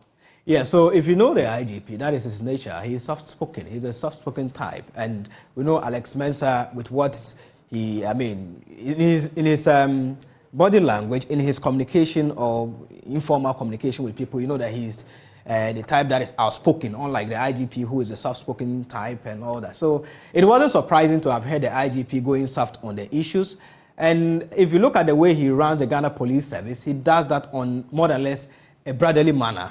He prefers to call his colleagues my brother, per what he told the committee. Yeah. And sometimes during police engagements, I sometimes hear him refer to some of his colleagues as his brothers and all that. So yes, the IGP by nature is the soft-spoken type, but one would have expected that with the level of allegations against him, maybe he would have been furious. But you realize that he got emotionally hurt, and his emotions were even shown to the point that he nearly cried. Yeah, he was even at the verge of crying. It took his lawyer Kwame Jan, to pat him at the back with the support of another officer by him, to just give him that morale that he should continue. That's where you heard him saying, it is not just fair, in a faint voice. It is not just fair and all that. So emotions came in, but he was able to control it. At the point, I realized that he was getting angry when he said that he has no option than to appear and respond to the allegations against him by his brothers in their attempt to cover their shame. So at the point, he was we'll get into that bit about covering their shame, because he kept, repeating that. Yeah. But let's also go over the lines and interact with a legal practitioner, a former police officer himself, Justin Poivra Teriwaja. Mr. Teriwaja, a very good morning to you, sir. Yeah, good morning. Thank you so much for joining us, and sorry for holding you on the line. It's my fault. My apologies for that. That's okay. On the back of everything we've seen, I mean, I have not personally, engaged you on this matter. So we can start from COP Alex Mensah, George Asare, Supo, among others, and their time before the committee, and now the IGP. What are the linkages that you see, and what do you make of the process so far? For me, in my opinion, I think that the IGP's appearance, as his lawyer objected, could easily have been dispensed with, looking at the terms of reference of the committee. You mean it could have been done away with? We didn't have to do this. But probably the IGP is also itching to have his day. And what I saw yesterday, it looked more like a PR blitz for the IGP. Okay. It did well for his image as an IGP, and throughout he was able to make a case that look, he's the best person for the job, and that's what I see in all of this drama that is unfolding. That he's making a case that he's a solid man, qualified for the job, and he should be retained. This is all that I see in the drama that is unfolding. And the villains of the piece are these three officers who are the beleaguered three officers, as we all know. That they try to take the job from him and try to give the impression that he wasn't the best man for the job. And so the man is coming to Parliament to show to what extent he is the best person for the job. He even explained that he's performed better than all former IGPs that have come before him, and that he is trying to lay a foundation for future IGPs to even do much more. You know, so I just see it more like a PR campaign for the IGP. What did you make of that statement, though? He asserts himself. Of course, the point he makes there is on the back of comments by the senior officers who have been probed already, who intimated, Alex Mensah to be specific, said that he was the worst IGP ever. So he also came and said that, in fact, he jokingly said that, I'm sure he was trying to say best, and he said worse than all of that. So he had to defend himself. But in defending himself, did he overdo it? For example, suggesting that maybe he's the best we've seen. He had to defend himself. In any case, in my thinking, I was thinking that, look, from the context in which COP Alex Mensah tried to say bad things about the IGP, it was obvious that these were not things that he was honest about. This is somebody who said early on, even in the same recording, that if this man remained as IGP, then mafia tactics could not be employed to break the eight. And that he needed to come and employ mafia tactics to help the current government break the eight. Now, that alone speaks volumes about the IGP. For me, that alone, the damage was done to the person who's speaking already. So if on the back of that, you go ahead and now say other things uncomplimentary of the same person, especially when you now appear before the ad hoc committee, the parliamentary committee, you now appear before that committee and you are now saying very opposite things to what you had said when you knew you were not being recorded. Now, if I'm to compare these two, what you said in confidence to Bugri Nabu about this man, which was very, very complimentary of him, and then what you say when you appear before the committee with all the cameras on you and the whole nation listening, and you're now trying to say the very opposite. Now, if I am to compare these two, which one should I believe? So it was obvious to discerning minds that the damage had been done. The whole thing had boomeranged on COP Alex Mensah badly. So in that context, I felt that even if the IGP didn't have the opportunity to come and respond, the damage was done, and it was clear who the villain was and who the saint was in this piece.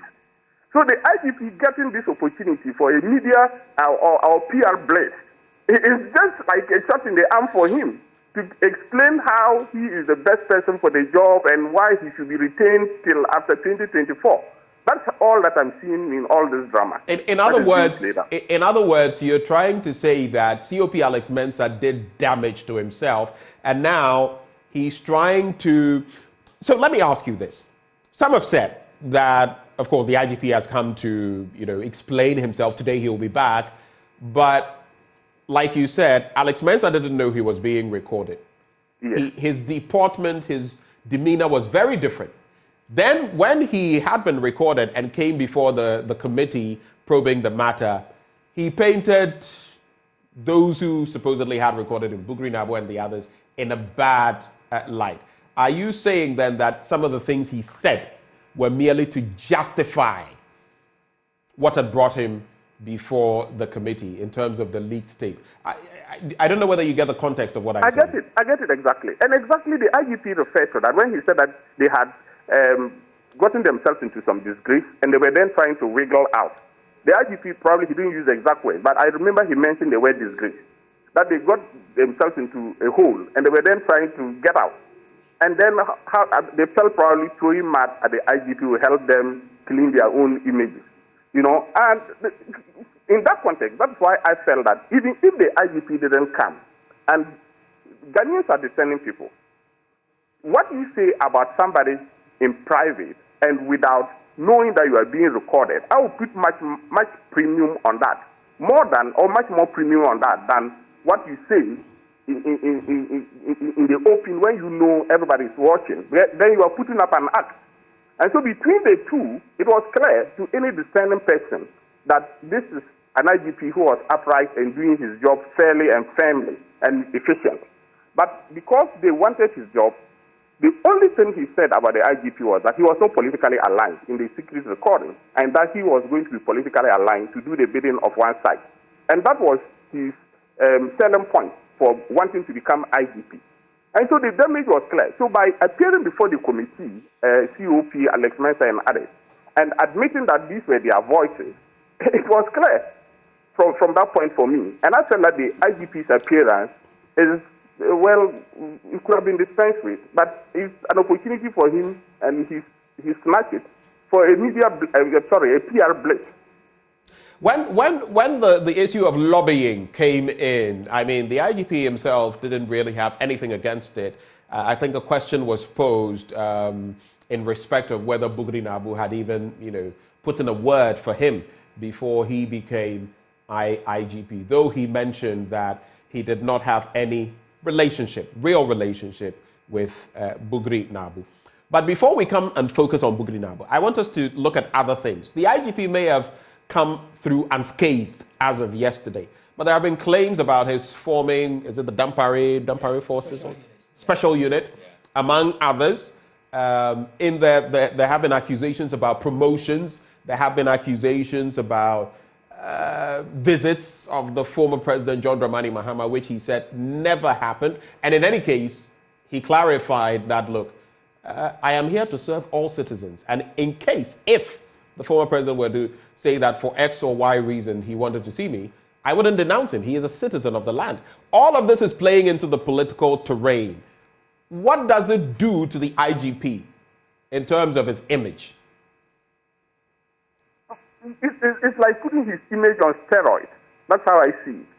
That if he had not come, if he had not taken his stand before the committee, the damage had already been done against his opponent. But then giving him this opportunity was exactly what he wanted, to show up his image as an IGP. And I believe today's proceedings will continue along that line.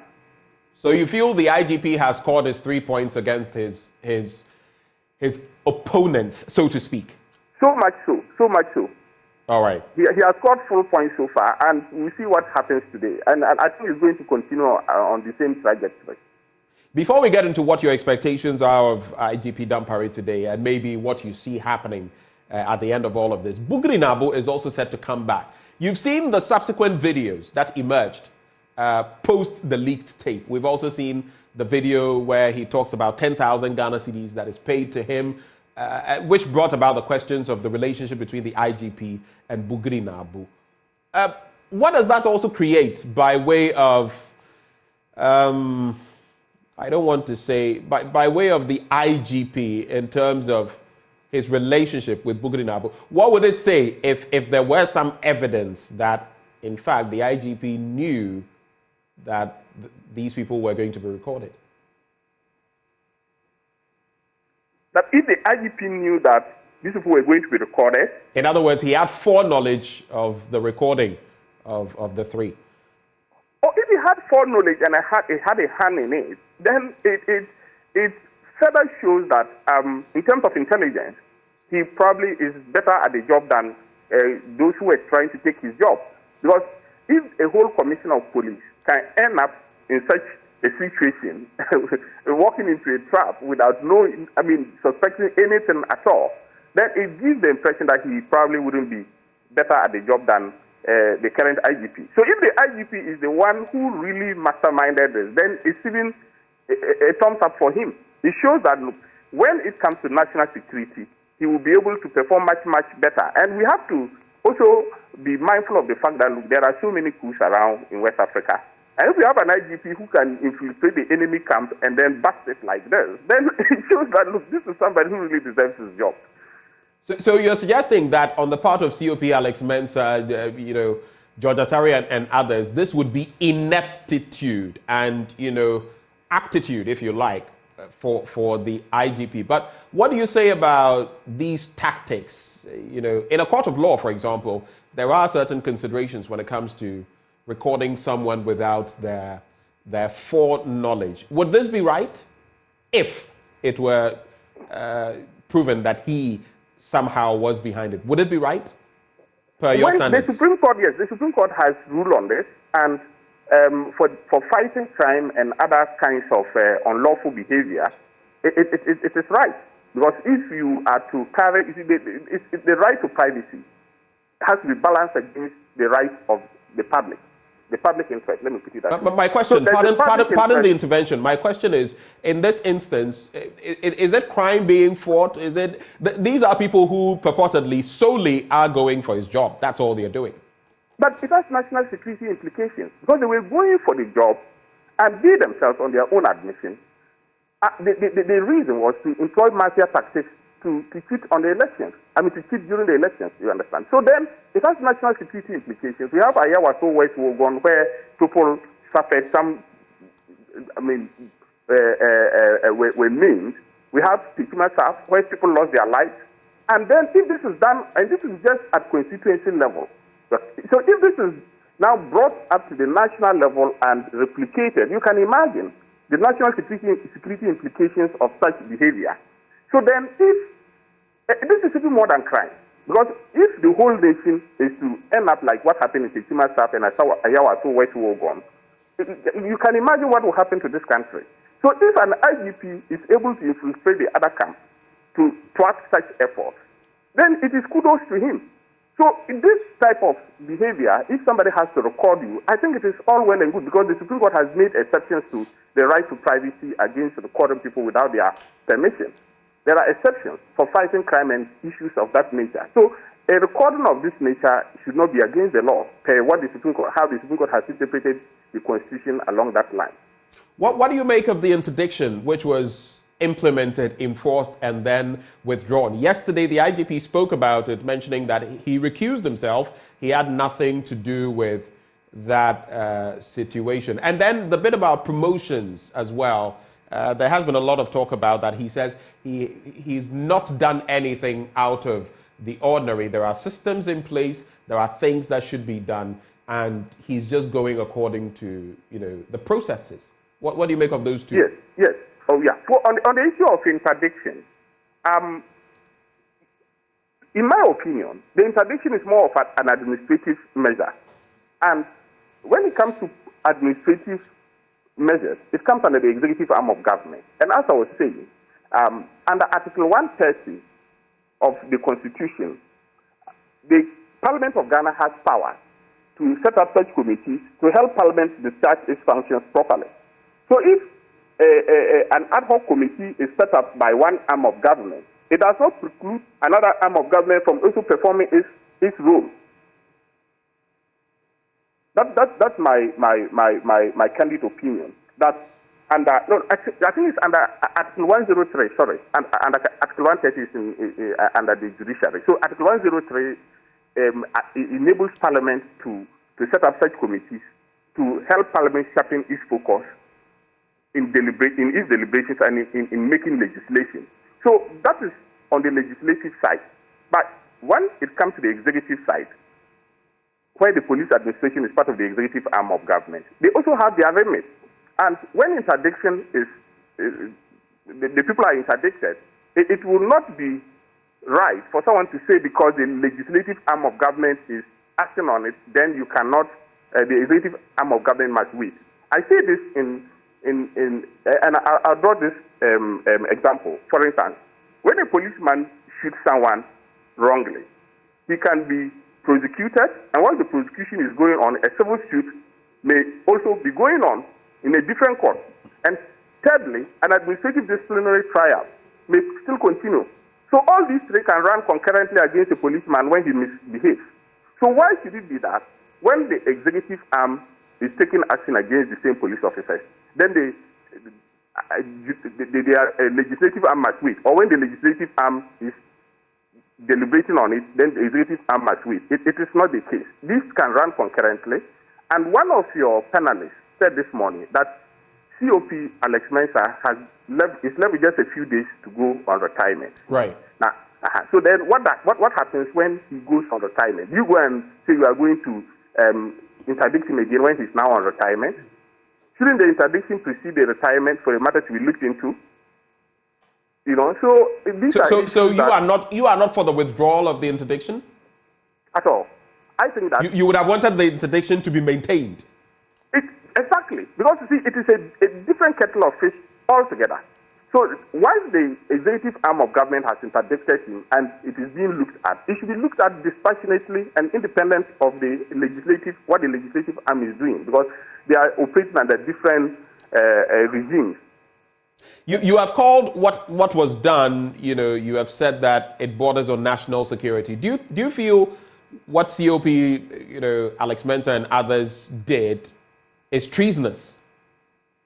It borders on that. I would not say clearly that it is treason, but it borders on that, because if you look at the definition of treason, I am not too sure whether that satisfies the definition or the ingredients of treason. This is the head of the police service in Ghana, part of our security apparatus, and with the police council chaired by the vice president. Take away the military, it's the police service, in fact, that guarantees security within the borders of the country. And if there is a plot to oust the head of that service, which also is part of the executive arm of government, what does that mean?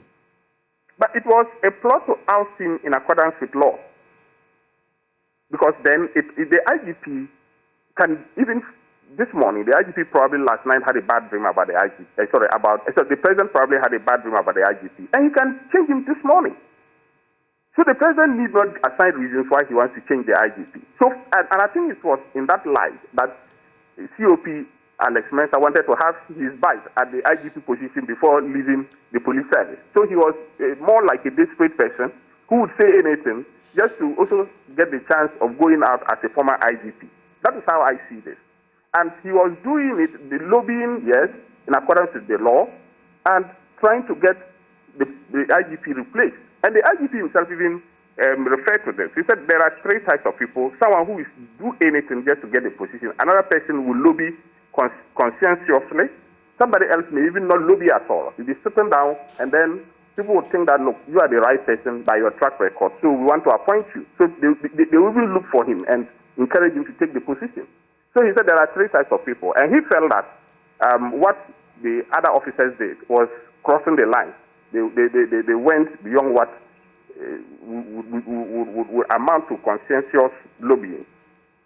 So before I throw my final bits at you, you've not answered the bit about promotions, but before even you get there, so from what you've heard so far, from the two sides, the IGP side and the other side, from everything you've told me, you are leaning more towards believing the IGP, right? So far, until evidence is brought to the contrary. Because for me, I place much premium on what was said about the IGP in confidence when they were not being recorded. And that one really it means a lot to me. But that was the honest truth. Okay. So just to cap off with you, promotions, you've not spoken about that, and what your expectations are today as the parliamentary probe continues. Do you feel, in terms of the promotions, from what has been said and the IGP's response, has he done anything out of the ordinary? Is he doing anything that is not what is expected in the police service?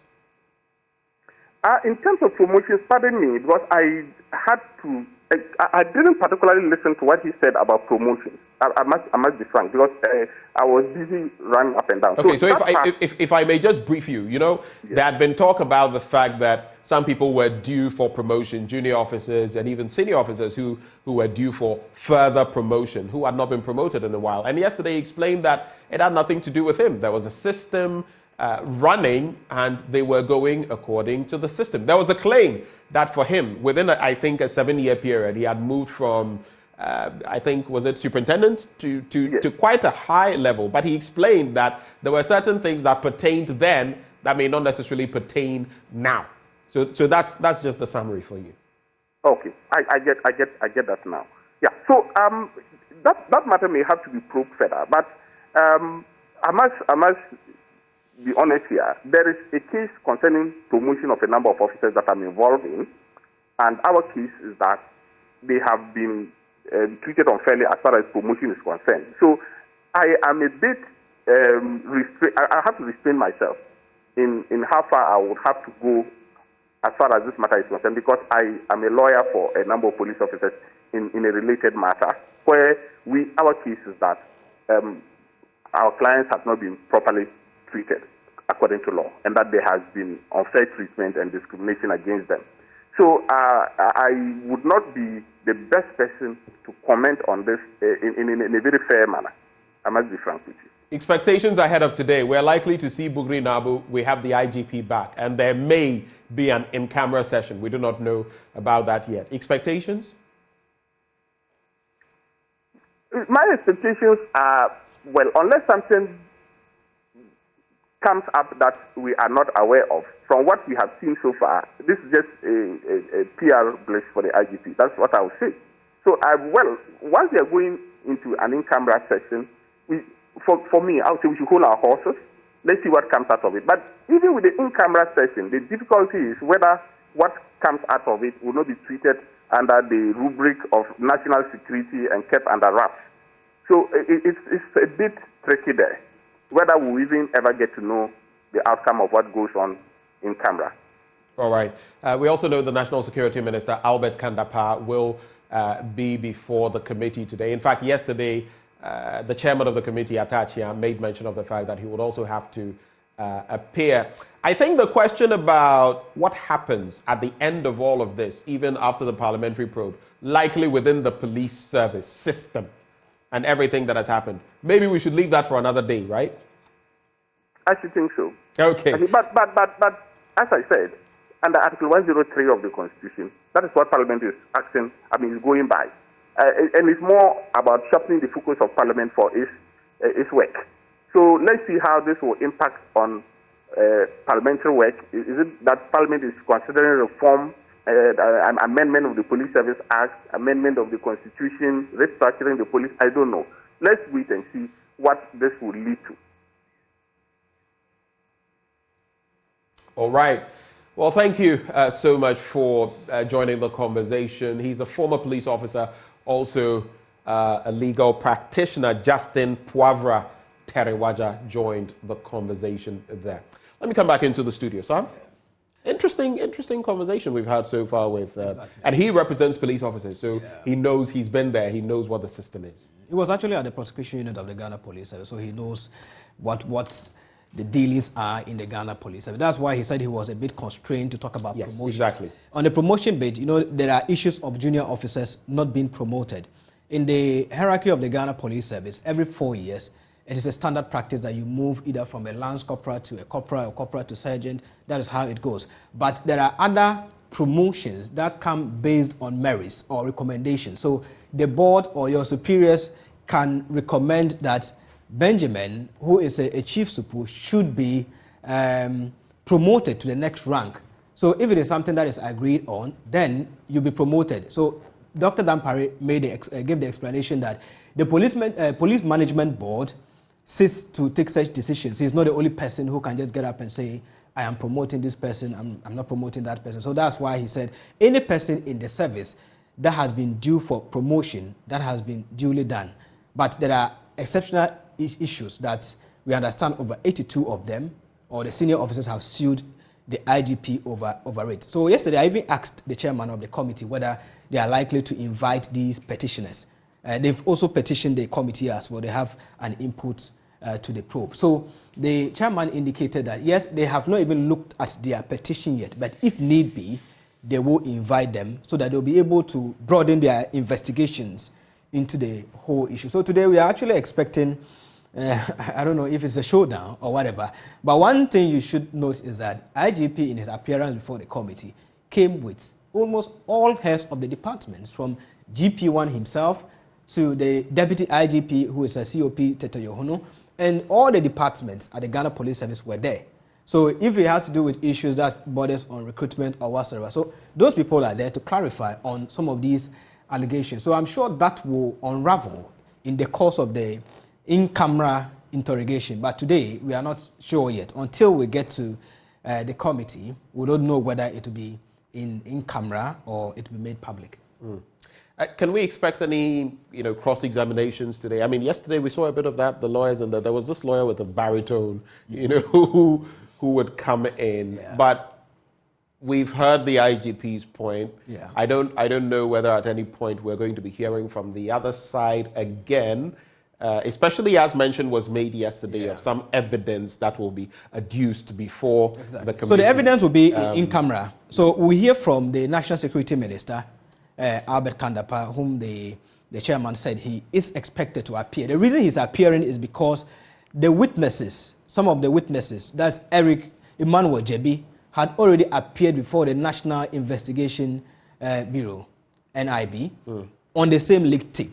So they want to find out what that ministry has gathered so far as this leak tape is concerned, so that it will give them a wider perspective on the direction they will go with this whole report. You know, there is a fact-finding committee that are supposed to report what they have and perhaps make recommendation. It's even part, make recommendation to Parliament. Parliament will accept or reject, and then later the Speaker will take a decision on it. If there's a need for reforms in the Ghana Police Service, it will be communicated. But from the issues that are coming up, you realize that it is a systematic problem in the Ghana Police Service. And that is what the IGP explained, talking about why the grievances are coming up and all that. But we are hoping to hear more as it unravels. But it is not everything that we put in the public domain. It's just the case that people are, aside the allegations, people are trying to question the administration of the Akufudan Pare beyond what these officers who are insiders are saying. What has he done in the service? Is it the case that these are people who are resisting change in the Ghana Police Service, or they really have genuine concerns about the administration of Akufudan Pare? And if you go to social media, at the time that, I don't know whether you have the time to go through, but at the time that he was testifying before the committee, people were giving their commentaries or testimonies about the work of the IGP.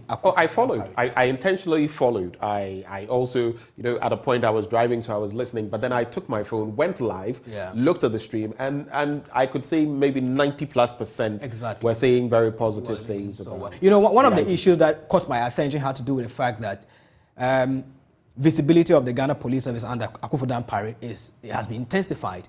If you look at most of the highways, even from, you remember there was even some travel alert by some foreign countries to their citizens in Ghana using the northern sector. Yeah. He made mention of all those routes, saying that at some point you probably couldn't fly those routes. So you couldn't use those routes and other areas as well. They were dangerous. But we now have highway patrol teams there. And also, the lower ranks have been empowered per some of the commentaries that we read and per the checks. They have been empowered now to even arrest politicians. The chairman himself, Mr. Samuel Atachia, indicated that his driver was even arrested. Right now, if you are using airport, the airport police, the least mistake you make, they will definitely arrest you. Whether you are driving on the shoulders of the road, you are driving recklessly, you will be arrested. Just about a week and a half or less. Yeah. I saw someone at the association school going down where you can turn left towards the mall, right, heading back to 37. And this Benz car had meandered. I think he went through the red, and they stopped him right there. And I noticed that he was going to be hot. Oh, yes. So I waited for the green and went unlike first that you arrest someone, the person thinks, I know someone at the top, let me call so that they release my vehicle. that is no longer the situation. So a junior officer arrests you with the supervision of an inspector or a chief inspector. They take you through the process, take you to court, fine you. And those monies go into the coffers of the country, and it contributes to our revenue generation. But I find something problematic. You know, the whole bit about, oh, I am an MP, I'm a minister, or I am this, I am that. So if you've broken the law, you've broken the law. Yeah. It reminds me of an anecdote from way back where a police officer in the UK supposedly arrested, you know, a group of people, and one came out and said, oh, I am Sir Cedric, and this is Sir this and Lord that. And the officer replied, I don't care whether it's the entire round table of King Arthur, you are getting a summons. I mean, it's as simple as the British Prime Minister, former British Prime Minister, Boris Johnson. You remember he had his own issues with, it doesn't really matter. So when they were discussing that bit, though, I felt politicians have become too... So you see, you're a politician, so what? That was one of the allegations, that he's using his office to hunt down big men in the MPP. And even when one of them was testifying, big men in too the big to follow the traffic regulations. That is the problem here. So Mr. Atacha even indicated he was there, his driver was arrested by the police. He wouldn't use his influence as a member of parliament or whoever he is in the MPP to influence whatever. So if you are caught by the law, you are caught by the... Has he done anything contrary to the law? So these are some of the issues that we'll be looking into, these allegations of he using his position to hand down MPP members in favor of the NDC with the expectation that they'll return him a favor of retention when the NDC... And you know, he responded to that, that he is not on the road himself.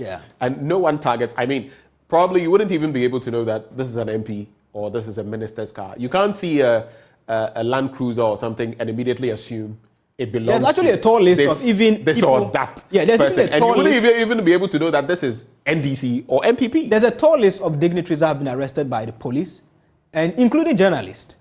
Our own colleagues, senior colleagues, they have been arrested. Yes. Phone calls were made. The man said, look, you have faulted. You have to go through the process. So these are some of the issues that came up before the committee and the committee chairman, and I like the way Mr. Atachia is handling the whole issue. When he realizes that everything is getting tensed up, he brings in an icebreaker and then at least it relaxes everything, and then they move on with the probe and all that. So a whole lot is going to come out from the revelations that we are expecting today, especially with the National Security Minister. If he appears and then it will be public telecast, fine, we'll get to know the details. But if it's a case that it's going to be an in-camera, maybe the committee will come and address us afterwards. Then we'll look at the way forward. But all witnesses, including Daniel Bugrina, he couldn't come yesterday because we're told that his lawyer wrote to them that he had equally important House of Chiefs duties. You know, he's a chief in Namu, in the Northeast region, so he couldn't make it. So we are expecting that today, Daniel Bugrina, the star witness, will appear before the committee. Well, they'll proceed. We'll await the showing up of the star witness, Samuel Mbura, on our political desk, and he brought us those details. We'll take a bit of a breather. When we return, we'll be crossing over to Kumasi and the Ashanti region, and likely Wa in the Upper West region as well, where we'll be looking at the citizens' microphone. We'll be contemplating the limited registration exercise of the Electoral Commission, which started yesterday, and what the process has been like so far. All that after the break.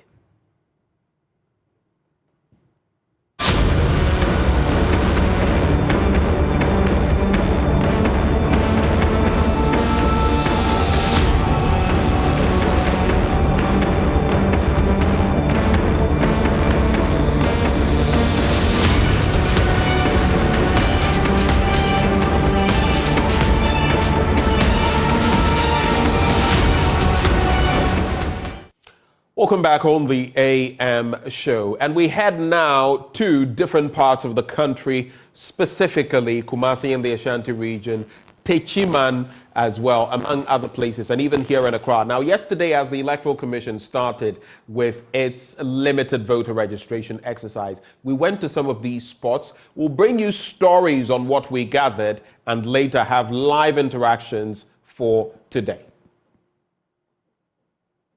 This is the old headquarters of the Electoral Commission here at Ridge in Accra. Now, this premises in the next 1 month is the district office that will be hosting about 4 constituencies in the Greater Accra region. We are told that the Ayawaso West, Wogon, Ayawaso East, as well as Central, including the Koteklole constituencies, all members of the public who would be wanting to register for their voters' ID, all of them from these 4 constituencies would have to converge here at the EC's old headquarters in order to get their cards. We have the privilege to talk to the MP for Ayawaso West Wogon, as well as the NDC parliamentary candidate for Ayawaso West Wogon, Sarah Malhassan, as well as John Dumelo. The two of them have been sharing some insight with us as to how the strategies they are deploying in order to bring their constituent from the various locations in their constituencies to the EC's headquarters, old headquarters here at Ridge. It's about calling them personally. It's about visiting their homes personally. It's about convincing them to come here, personally. It's about conveying them myself in my car, personally here. I mean, since 4 a.m. I've been here, making sure that, the queues are formed in a nice way, giving them water, giving them refreshments, making sure they are comfortable, because really and truly, the only reason they need a card for is to vote in their district assembly and the elections in 2024. And actually, some are actually adamant to come and register. So you have to really convince them that, look, we need your votes in the district assembly elections. We need you to vote for John Dumelo in 2024, and of course, ultimately, John Mahama in 2024 as well. So you are basing them here? Yes, personally. We are about support communities like from Okponglo, from Impasse, from Baleshi, from Tesano, from Ridge, from Airport, Jolu. We are basing them personally. Yes. For those here within the constituency, it's not too far for them, but we are facilitating it. Logistics are available, buses for those who can't come by themselves, so that we convey them here. And we live in a constituency that holds 7 tertiary institutions, and most of them are on vacation. So that is the challenge. But even that, 7th December 2024, if we continue with the timetable they have now, it means they are going to be on campus. So it is our responsibility to facilitate it and support them to come and register here, so that on that day it's safe for them. It's just a few minutes past 10 a.m. on the first day, and dozens of them have already gathered here in order to go through the process to procure their cards. Let's interact with them to know where exactly they are coming from the various locations in the constituency, in order to get their card. 2 brothers are here. Thanks for your time. What's your name? I'm Franklin. Franklin. I hope this is your brother. Yes, please. Your elder or your 2 brothers? My older brother. Oh, you are brothers. Okay. Which area of the constituency are you coming from? Where exactly are you coming from? I'm from Abelinkpi. Abelinkpi. Abelinkpi. Okay. And you are here to register for the first time to take your card? Yes, please. Okay. How did you get here? I came here, my assemblyman brought me here. Okay. So, is he the one who told you where you can register, or you know exactly the office you need to go? He brought us here. He brought you here. But you have no idea this is where you are supposed to? Yes, yeah. You have no idea? I have no idea. Okay. So that is how it has been here at the old headquarters of the Electoral Commission at Ridge here, housing 5 different constituencies. The numbers from the morning have been growing from the tens to dozens and now to the hundreds, with new registrants predominantly gathered here in order to get their voter ID cards. Reporting from the EC old headquarters here at Ridge in Accra, my name is James Aveji for Joy News.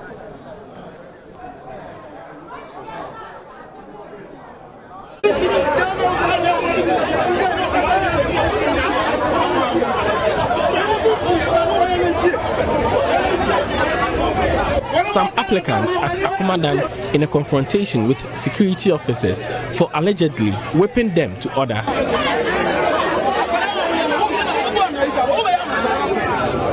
At At the Asokore-Mampong office of the Electoral Commission, applicants queue outside the premises. Intermittently, the gate of the premises is opened for a few applicants to enter. Sometimes there is chaos at the gate as some persons attempt to bypass the queue. We've been here since about an hour. People will be bringing protocols, but protocols are it's too much here. So I think the electoral officer and the policemen in charge here should come out and control the queue here, as there will be a lot of misunderstanding here. So as I said, any person go on. I came around 8 a.m. and it is not my turn yet. Some came very early. So now say I'm out for protocol. Some people keep skipping the queue. They are giving excuses and others. It is unfair.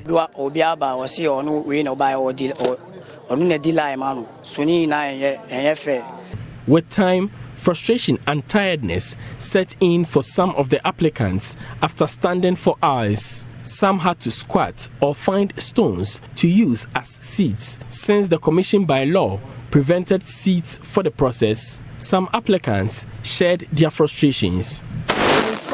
It's not comfortable standing. It's not comfortable. For how long have you been standing? More than 2 hours. More than 2 hours. And from the look of things, it doesn't look like you'll be done the next hour.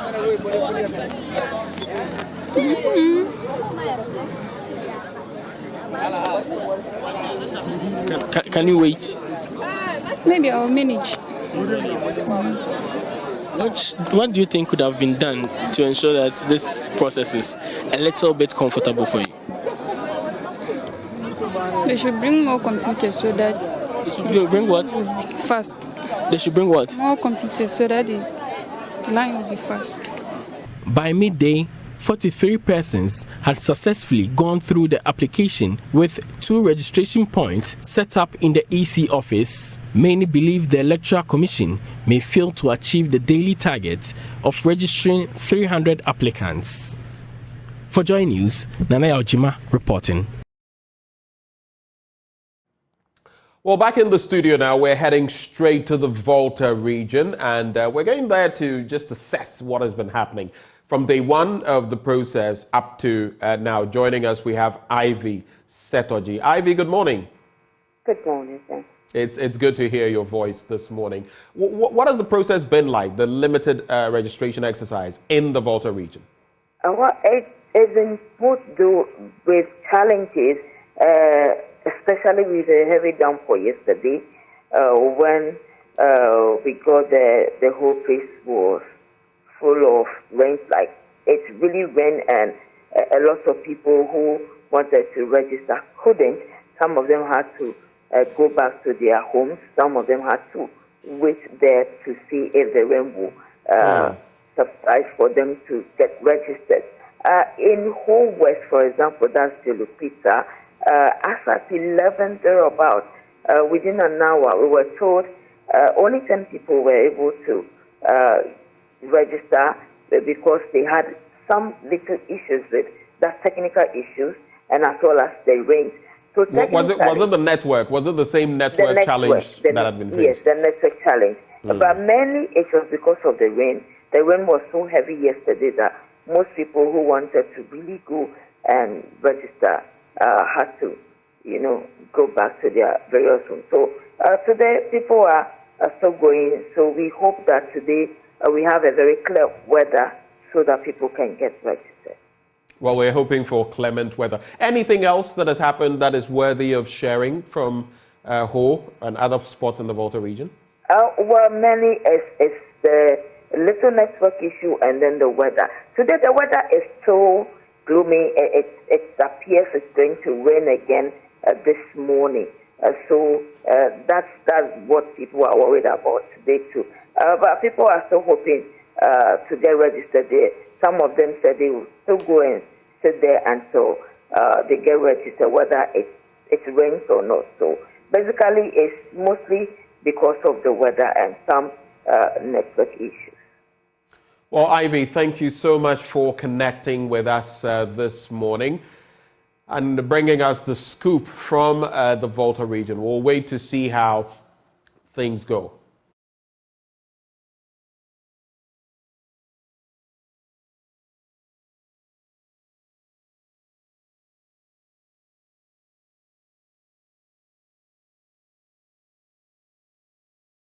Well, now let's cross over to Kumasi in the Ashanti region. Nana Boakye Yadom is with us, and he's been in Shire. So let's check out what he's been up to so far.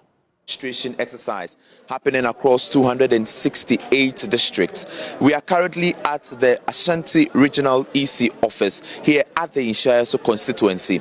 The office is housing 5 constituencies: Bantama, Inshayaso, Asokwa, and others. We are here to interact with some voters who will be taking part in the limited voter registration exercise and party agents here. But let me give you a clear picture of what is happening currently. These are people waiting to be called upon by EC officials to take on their registration exercise. The EC officials will start in no time. The regional EC officer was in a moment ago and he interacted with participants. He says they should give him some few moments. He will be in to engage them and probably start the registration exercise. I have with me a party agent for the National Democratic Congress who has been monitoring the exercise. In fact, he has been bringing in his constituents to come and register. Boss, you're live on Joy News. How has the exercise been so far? You came here yesterday and today. How has it been for you? Yeah, honestly, I don't know whether today the things will be different. But yesterday, it wasn't good at all. Because as a mention of, we have 137 polling stations. Could you believe yesterday we only registered 14 registrants? You had how many? 137 polling stations at Banshanov. But yesterday we only registered 14 registrants. 14. 1-4. And even before we start the registration, I think around 12 to 1 in the afternoon. And later the system went off, no network. But hoping maybe today things will change. Because right now, as you can see here, all these registrants are from Menshanov and waiting to be registered. So we are praying today they will change things so that the registration will go well. But as for yesterday, it wasn't well at all. Why do you think that you were able to register a huge number yesterday? 14 is quite slow. Very, very slow. And I don't know, because we start late of the day. Because I came here around 6 o'clock in the morning, following the electoral commission officers. They are trying to log, every morning they have to log in into the machine and then print the start of the day print out. The start of the day print out yesterday, they were struggling to print the start of the day print out. Before the print first start of the day, the color wasn't good. They have to change things before they start operation properly around 12 to 1. So, and yesterday, because of the rain too, they only registered 14 registers. And we're hoping today things will go well. Today, as I came here 6 o'clock. I came here 6 o'clock waiting. These registers all came from Menshanov. Okay. We are here to register all those people. So we are hoping today things will go well. Other than that, what happened yesterday shouldn't repeat today again. How many people are you expecting to register today? At least we are expecting to register more than 200. But how many people did you come here with? I came with at least in the morning. Me myself came with 30 people. Right now, as I'm speaking to you, my people at my party office, they are bringing another people for the registration. So definitely in the NDC side, you can imagine in the NDC side, I came with 30 people. I don't know the people that MPP will bring. And still, there is a people at my party office when the car went back to go and bring them. So definitely, before closing of the day, I have to register about 80 to 90. But aside these challenges, the process has been smooth and peaceful, right? Definitely, as for the peaceful, it's a peaceful bet. What happened yesterday, at least we are here to register people. you can imagine how can you register a whole constituency 14 people? 14. Well, that's quite unfortunate. So he has been addressing some challenges they encountered yesterday during the limited voter registration exercise that took place here at the EC regional office of the Ashanti region. He says he's from Menchia. He came in with a number of people, but due to some challenges, they were able to register just 14 out of the number of people he came here with yesterday. Hajia, to say, Endra oba time ben oba no utimi e anase ne na oba. Oh, she can speak Chi. Okay, so let's move on to another person. Boss, to say Nyadom. Endra oba ha time ben. And then I'm by. And then I'll buy it. And now buy a process in at the same waha. A good on. Or my baby who set time ben about your registration. I'm going to be Casa. I'm going to be Casa. I'm going to buy almost a time ben on my bashase. Bear 9. Bear 9 o'clock. All right. So he said that they came to speak to them and they are expecting to begin around 9 o'clock. A boss, but also ena obai anasa obai endra. And they are not baby. And they are now baby do by time bay. 30 minutes. Oh, 30 minutes. Oh, okay. Obaye no process ni nyina to say. Matter so ma ba be homo. Omo besha said 9. Okay ma bibia is smooth wa ha. Oh bibia kama bibia so kosoboko. Nti e hweso be frɛ bibia be tumboko. Okay, so he says everything has been smooth. He's waiting for the EC officials to call them and then begin the entire process. Pacho obaye bibia kama wa hanum say. One obey and a buy or my baby whom I'll catch us a special treatment to be said a bit to me do by a Kofiana. Oh, okay. So because she has a baby, she says they came to see her and they told her they would give her some special treatment so that she can live with her baby. But you can see some people trooping in to sit down or set up for the limited voter registration exercise happening here in the Ashanti region, the EC office itself. You can see the EC officials over there. They are taking the contact of some participants who be taking part in this limited voters registration exercise. So currently this is the situation here in the Ashanti region. We engage some people who will be taking part in the limited registration exercise. We engage some party agents here. They told us about the challenges they faced so far. But as it stands here at the EC office of the Ashanti region, everything seems smooth. For Joy News, my name is Nana Boache Dankwayadom. Kumase.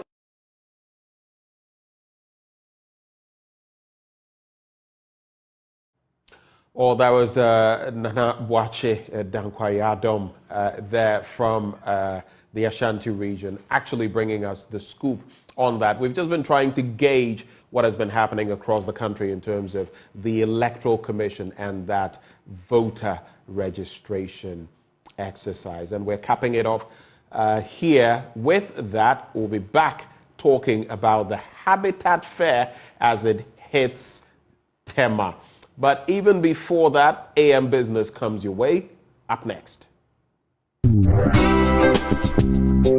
As Ghana explores ways to address its housing deficit, Cities and Habitats, developers of the planned Cities Extension Project, are poised to provide customers with the best and luxurious houses and plots off the Ningo Prampram Road. Project manager of the company, Daniel Ohini Edu, says his outfit is in the business of building quality and luxurious villas to meet the demands of customers. Cities and Habitats, we are in the business of developing cities like the Ningos.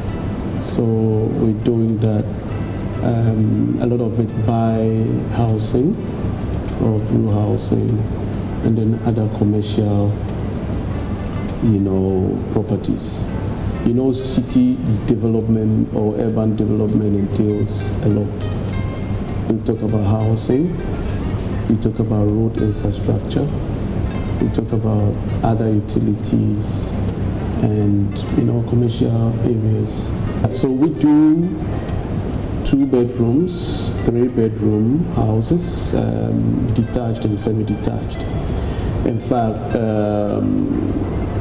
up until last year, we were doing 1 bedroom complete. one bedroom with living room, other spaces, other spaces as well. Other spaces I mean washroom, storage, etc., kitchen, etc. But from this year we stopped that. So we're doing 2-bedroom, 3-bedroom, detached and semi-detached. And we are doing the villas. That's for the upmarket, 3-bedroom villa, 4-bedroom villas. We are doing that. And we are also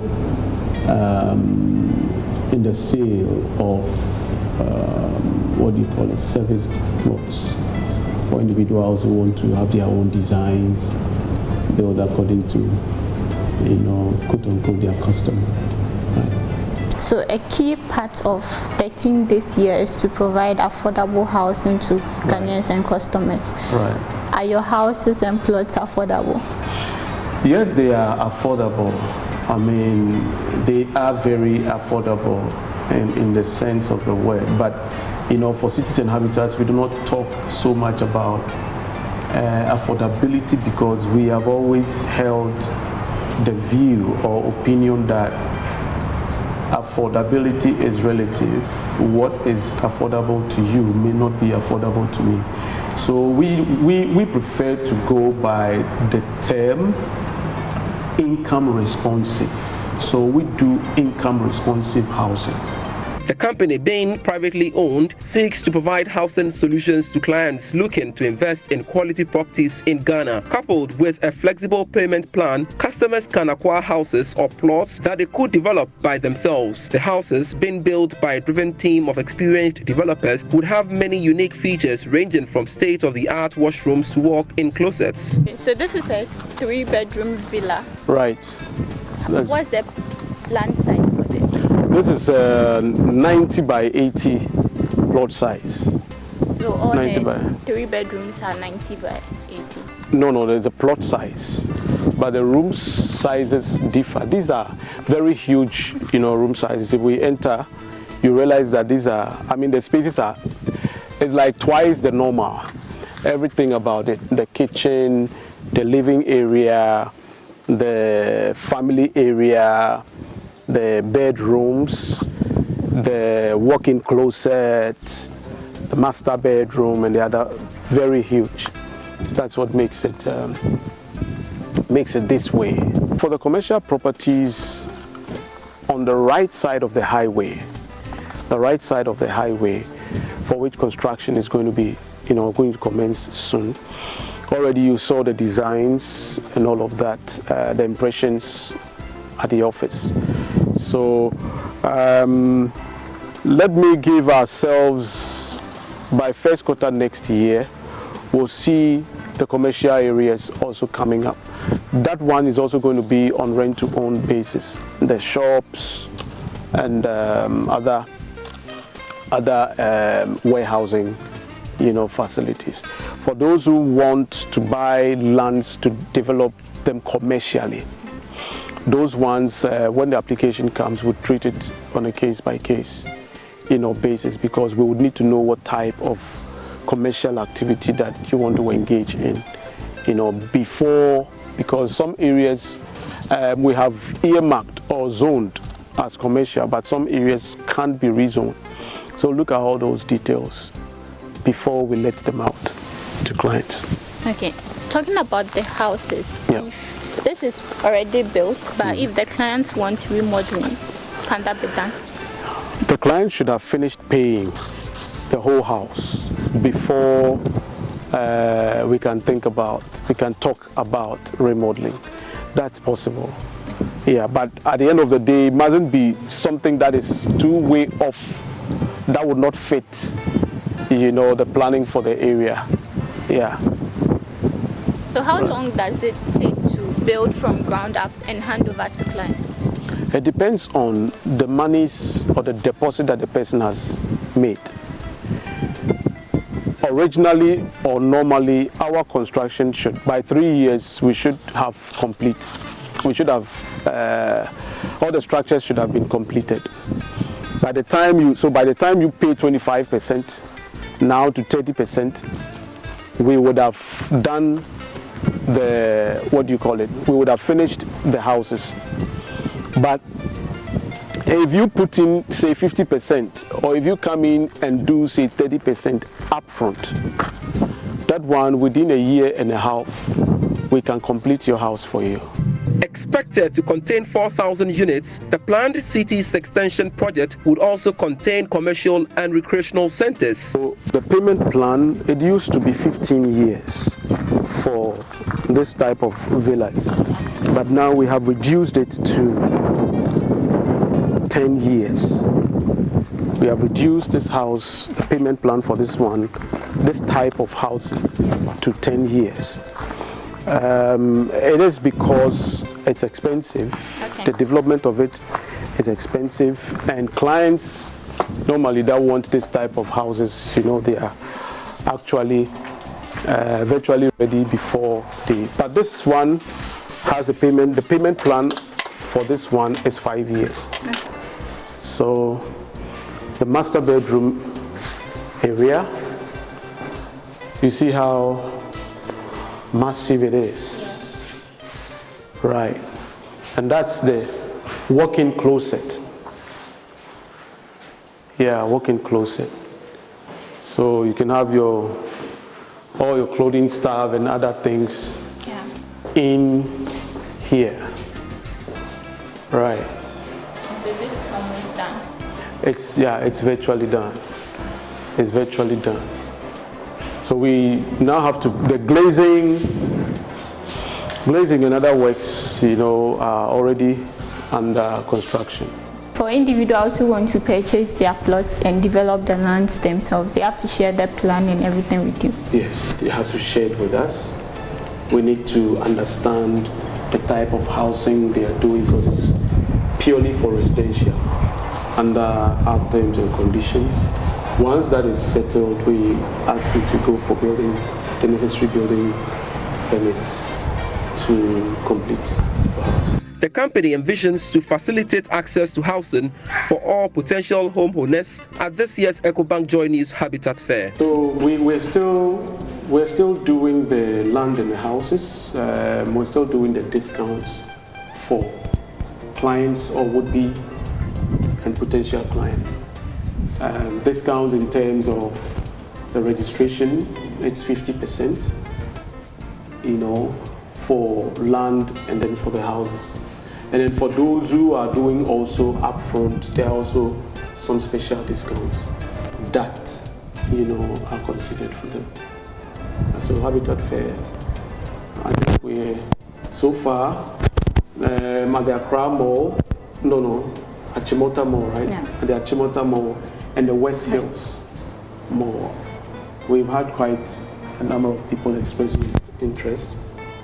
Of course, those who did sign up, the few who signed up had the discounts, you know, on their registrations. This discount will run till the end of the Habitat Fair, through to the main event. Exactly. This discount will run till the end of. Yeah, so that is if you come to the Habitat Fair, or yes, if you come to the Habitat Fair and sign up there, you get that discount. I would encourage as many as would want to participate. Even if, as we would normally say, even if the day is not there, you know, you can make an approach. We can advise you. You know, it's not just about the money. We can advise you, you know, on how to go about it to secure your house or secure your plot of land for your future house. So it's good, and we encourage you all to be around. Okay. Yeah. How can customers get in touch with you? Okay, so you can reach us also at our office near the Porters City or the Central University campus, or you can visit our website, newaccra.city, or you can reach us also on the telephone lines 05555 30300, 05555 30300. 300 or 0577 911101. Again, 0577 911101.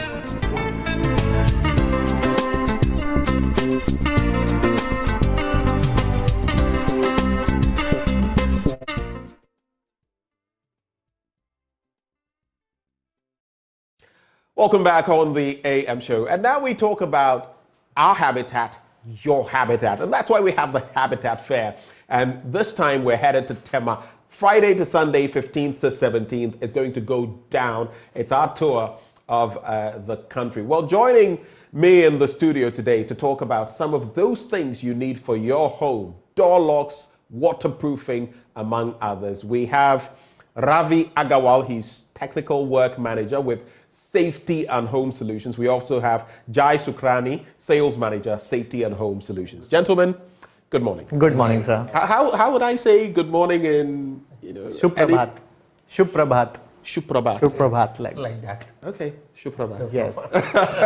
Good to have you join the conversation. I'll start with you, Ravi. Sure. So, Safety and Home Solutions. Yes. I actually was surprised. You've been in Ghana for how long now? 32 years? Since 32 years, we have started our journey in Ghana. Wow. Yes. Where did you start? From Tudu, Accra. Tudu, Accra. Yes. And that's a hub, major hub. That's a major hub for the waterproofing, for the hardware, for all type of, let's say, the business, the main business, whoever starts from the scratch is the Tudu, Katamanto, that area. Let's talk about Safety and Home Solutions. Sure. What exactly do you do?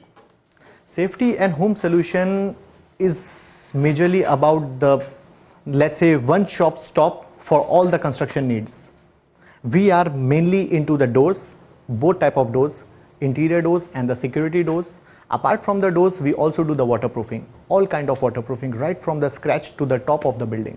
Okay, so give us a bit of a breakdown. Interior doors, correct. Security doors. Correct. In terms of interior doors, what are the different categories you offer? Security doors, what are, for example, thickness and Correct. all of that. Correct. Steel, what material? Tell us a bit more. Correct. Let me just start with the interior door. Interior door, we have two types of interior doors. Mainly one type is the wooden door, which is PVC laminated to resist the water. And second type is a solid wood. Solid wood? Solid wood. What kinds of wood? That is a teak wood. Teak. Which is directly coming from the forest of Ghana. Okay. Then it is been treated well so that there will be no termite. Okay. There will be no like insects and all. Yeah. So it is properly treated and it is combined with the fine cutting edge technology, which I think in Ghana, as far as my research, you will never get anywhere. Wow. Especially we are ordering that one for the most of the customers who wants particular that door. I see. And then for the security doors? For the security doors, we have metal finish, we have glass finish, and we have wooden finish. And where are all these products coming from? Are you making some of them here? Are you bringing most of them from India? What's the... Actually, our internal doors, which are for bedroom, washroom, pantry, storeroom, okay, those are consist of the wood, proper wood, and also some of them they are glass. So some of the doors they comes from Italy, the Italian doors, and some we are bringing from India. Okay. Yes. So in terms of how robust, strong, maybe warranty for these doors, what can you tell us? Generally, see sir, I will give you one example. Suppose we are buying a phone, right? We are buying an iPhone or a Samsung phone, whatever phone. Factory company gives you warranty of 1 year, but it doesn't mean that 1 year it will spoil, right? It goes for years and years. If you are buying something which is proper, right? You are paying the money for. So our doors generally we give the warranty of 5 years. Okay, which comes from the factory. But after that also, if anything happens to the door, here's where the Safety and Home Solution come and we take care of the customer service properly. In terms of the finish or in terms of the accessories. Okay. Yes. I see. So interesting dynamics there when it comes to doors. We'll be going to waterproofing. Sure. Okay, go ahead. Let me just tell you some rough idea about the dimensions. Okay, mostly for the bedroom. Okay, for the interior doors, we have 90 cm by 210 cm, which is a regular door. Nowadays, some people in Ghana they have started making the high ceiling houses. Right. Okay. Right. That's where they need the big doors, like 8 feet doors, which we call as 2.4 meters. That also we have. Like we are the only company, okay, who is bringing the tall doors, which is 8 feet high. That's the 8-foot one, That's 2.4 meters. 2.4 meters. So if you didn't know, and if you were in the construction industry planning and thinking, oh, I have to import all of this, no, you don't. You don't have to import it. Just goes to Safety and Home Solutions. Safety and Home they'll Solutions. get you sorted out. You will get all the answers of all your queries at Safety and Home Solutions. Mainly, sir, also I would like to tell this to my audience, okay, who are viewing this habitat and also going to come at the exhibition, that if suppose someone is coming to us and he says that my architect has given me this plan, okay, I don't need your doors, correct? Don't need your doors, that means not your dimensions. We have our own dimensions. Customize. Right. Exactly that word, I was just coming on it. So we want our choices, okay, like designs, like colors, okay, like thickness, width, height, anything they want. So as per their specifications, Safety and Home Solution will take care of everything. Right. The door they think, we have it. That's the slogan of our company. If someone says, okay, so I am creating something somewhere and I want a 10-foot door with width of this and that, you can do it. Sir, we do it. Whether I want steel, reinforced steel, sir, anything wood. you want. Anything, any composition you want, we can do it. It's just that, sir, in this case, what we do, we are only asking the time. Because, sir, it's going to come from Turkey. Okay. Yes, so we need approx 8 to 10 weeks. 1 week is for the production. Yes, 1 week is for the production and 1 week or 1.5 weeks for the shipment. Okay. That's all we ask for the customers, that please give us the time. Whatever you want, Safety and Home Solution will provide you. Interesting, interesting. Thank you. Just order it and they'll get it for you. Mr. Shukrani, anything to add on the doors? Why not? I'm just, good morning again. And you know one thing I tell you, what you like, you have to buy. So don't compromise your thing. You know that. Right. You don't compromise on quality. Don't compromise that. First of all, we are here because we are not compromised with the quality. First of all, and customer, what like customer, we have to give it to him. You understand? We are not saying, oh sir, we have this. No. What you like, you get it, sir. So I'm just requesting all my audience, please visit our showroom and feel the quality. Where is your showroom? Spintex, sir, 34 plot number opposite First Atlantica Bank. And we have website, everything we have. So I just want to visit one and just come and see what we have. So feel the quality. You can feel the quality what we have. I would like to add some words on my brother's speech. That we are the only company in Ghana, also the showroom. We are having more than 150 of doors boast. 150 types, different ranges. Different type, different ranges at our showroom. Wow. 150 types. Do you have that at Spintex? We have that at Spintex. Plot 34. Yes, sir. Plot 34. Plot number 34. 150 type of doors, we have it in the display. So the people can come, they can choose the doors, they can choose the variety, they can choose the dimension. And also we have different ranges because, sir, in Ghana or like everywhere in the world, the people doesn't have the same pocket. No. Right? Some people have lower, some people have medium, some people they have higher. So we have the doors for all the pockets. Okay. Yes. Different strokes for different folks. Correct. Whatever it is you're looking for, you'll get there. Correct. But let's talk about your waterproofing. Okay. Tell us a bit more about that. What do you have on offer? Sir, the waterproofing, as I told you, we start from the scratch to the top of the building. Okay. For the waterproofing, we take care of the block works. Okay. Suppose when somebody is making the building, so it needs the treatment right from the down, so that the water cannot rise in the building. Right. Because in Ghana we have done the survey and I got to know that like 80% of the houses, okay, they are getting affected by the dampness. Yeah. Right? You can see some walls are peeling out with the paint and plaster is falling and because of the salt on the wall. Yeah. So we have the remedy for all the problems. I see. But for those who may already have this problem, do you have a solution? So let's say it's already been done and there's dampness. Yes. Do you have a solution for them? Yes, sir. We have a solution. Our team has the chemical also, and also we do the what we say rectification.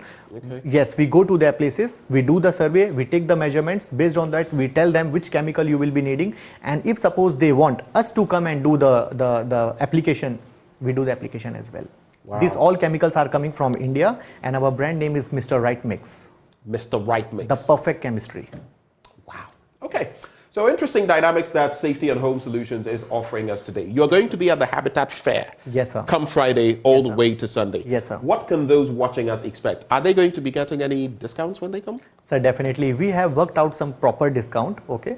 Because sir, we also think that the people who are coming to our Habitat exhibition, they are going to spend their time, okay? In the important time, they are bringing us 10 to 15 minutes to come at our booth, to get the knowledge, to get the queries of all the things what we have. We have the special discount for them if they are coming to us in those 3 days, okay? No matter what they buy, they will get the discount. I don't want to reveal here the type of discount, we have worked it out, but definitely when they will visit there, they will get to know. All right. So you can get all the quality once you go there, and you will there. get a discount. Yes. Also, we are going to display there all type of doors. Okay. So whatever they have the requirement for the projects upcoming, okay, they will get the bulletproof, they will get the fireproof, they will get the waterproof. All type of specifications we do. We do the hospital projects, we do the apartments, we do the factories. Okay. Like different projects for all type of commercial and residential. We do all type of projects.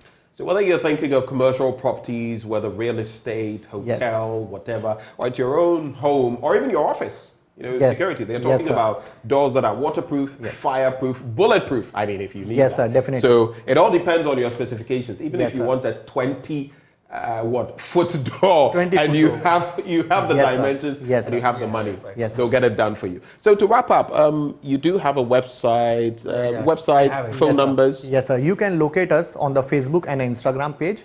You can just put the name Safety and Home Solution. Safety and Home Solution. You can get the page. Is it solutions or solutions? It's solutions. It has a S because it's plenty solutions we have for the customers. Obviously, just because people can locate definitely on social media. Is there a number you want to put out? Yes, we want to put out the number. You can please note down 059 4968 288. Let me just repeat for you 059 4968 288. Thank you, Rai. Yes.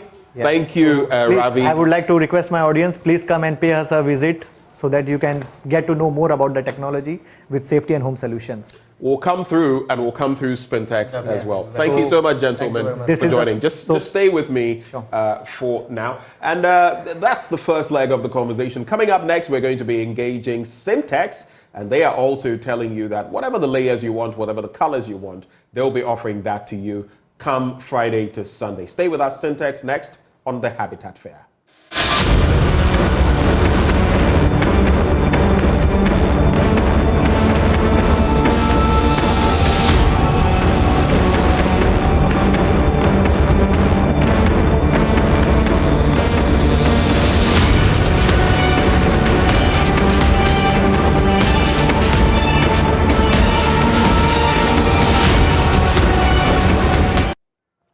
Welcome back on the AM show. We're still on the Habitat Fair. You don't want to miss out, though. Friday to Sunday, make your way to Tema, because you miss out, Charlie. Well, now we're hosting Syntex Tanks, and we have their marketing coordinator, Ebenezer Chumberima, joining us in the studio this morning for the next leg of the conversation. Mr. Chumberima, a very good morning to you. Good morning, my brother. Thank you very much. Thank you. Sometimes I just feel like sprinkling a bit of, a local language in there.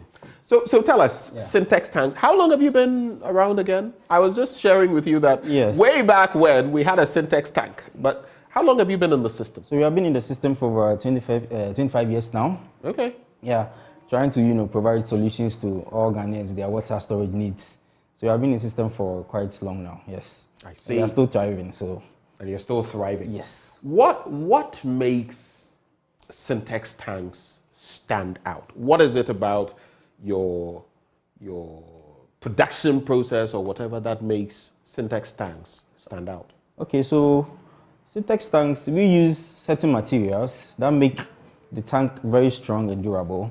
So we use some materials like non-recycled materials, that's 100% virgin plastic materials. And then we also have UV stabilized agents that makes the tank to be able to withstand, these weather conditions, whether sun, whether rain. It makes it very durable so that it can last very long, So all these materials make it very tough for the Ghanaian weather, actually. So it's suitable for the tropics, like in Ghana? 100% suitable. And when you say these materials have not been, you use the term... non-recycled. Non-recycled. Yeah. What does that do when it's not recycled? It is virgin material you're using. What difference does it make? So it's like just going to the market to buy home use stuff. You know, home use stuff have been used already. So the strength or the quality, it depreciates in a way. You understand? So you are using something for the first time, you get access to all the original qualities. So it makes it very durable, or makes it very nice to use it, so that you can get the quality out of the agents or the materials. So, yeah. And so the tanks you produce, among others, I know you produce other things too. Exactly. I mean, over the last few years, I've noticed that some of you, the plastic companies, you're also producing pallets and all of that. But we'll focus on the tanks for now. What are the ranges you have? Okay, so our tanks, they range from 100 liters through to 25,000 liters. 100 to 25,000. Yes. So considering the size of your family or the usage, the size of business, wherever you find yourself, you can come to us and then you give us, maybe you need 1,000 liter, whatever liter you need, we have it for you. Okay. Yeah. And in terms of customization, now you have a policy that you've brought up so that whatever the person wants, you can give them. Tell us about that. So we have introduced the customer spec order. Where you spec order, yes, that's what you where you have the opportunity to select whichever color you want based on maybe your company logo or based on your individual taste and preference. Some people are like pink colors. We make them green, dark green, whatever, blue. You know, black is the original one, so that's okay. If you want us to print your name, maybe a company logo, for instance, Joy, we can print that for you, and then we also do that nicely. And then we can do as many layers as you want. As many layers? Yes. The usual Even if the person wants 10 layers, you do it? We can do it. Because the last time we brought 5 layers to the fair, and then people were surprised, like, wow, you can do 5 layers. Yes, we can do 5 layers. There's a triple, there's a 4, there's a 5, there's a 6. So the layers is not a problem. Whichever number of layers you want, we can give you. Whichever color, and you want us to customize your name on the tank, we can do that as well for you at no extra cost. Wow. Very interesting. At no extra cost. Very interesting. You can do all of that at no extra cost. But with the layers you have to pay because that's addition of more materials. Right. So definitely, but the color and then the names, we give it at no extra cost. Wow, that's definitely an incentive. Yeah. So come Friday to Sunday at Tema, which ones are you going to be exhibiting? So it's an opportunity actually for our clients, our customers to come on board because the only thing we do Syntex tanks. Not only the tanks, we have other products. I was about to get to that. Exactly. So it's an opportunity for us to display whatever range of products we have for them to tell us, what are some of the things you're going to be... Do you have pallets? Of course, we have plastic pallets. Okay. We have the wheel bins, that's the waste bins. We have the utility drum, that's the one they use for the COVID. When COVID was in, they use for the hand wash and all of that. Okay. Yeah. We have the... There are these ones we use at the car parks and all of that. Yeah, yes. You manufacture those as well? We do all those as well. Okay. So apart from that, we have the road barriers. We have the road traffic cones. There are lots of them actually. So you have to come and then so that you can have a look and then we interact. We talk. We have one-on-one talk. It's an opportunity for everybody. And then we have been partnering with you guys for a very long time. So we have been in this habitat for over a period now. So it's quite engaging. So we just urge everybody to come and then let's talk, let's interact. We have fun. Okay. Yeah. This is a crucial question that most people are going to be contemplating. Yeah. Are you going to be offering us any discounts? Yes, obviously, we are providing some discount for our cherished customers as usual. Okay. But I don't want to disclose it right now. So just come. When you come... You're keeping your cards close to your chest. Yes, you do. If you tell them everything, when they come, what is there to expect? You know what I mean? Yeah. You have to come, and then we interact, and then we can give you some special discounts. Valid to some period, So you come, and then you give you the discount, and then you come to a head office or any agent around, and then we just get it done. That's it. Okay. So finally, what else can people expect? What should they look forward to when they come to Tema? And then after that, you can share with us your social media details, phone numbers, anything you have to share with us. Yeah. So this, I think last time we were at the West Coast Mall, and it was nice, it was interesting. So this time we want to try to engage the customers more. Okay. And then Tema, we have not really been to Tema. So funny enough, we are actually opening a new branch at Tema. That's around the free zone area. Happy coincidence. Yeah, you understand. So it's an opportunity for everybody to come on board.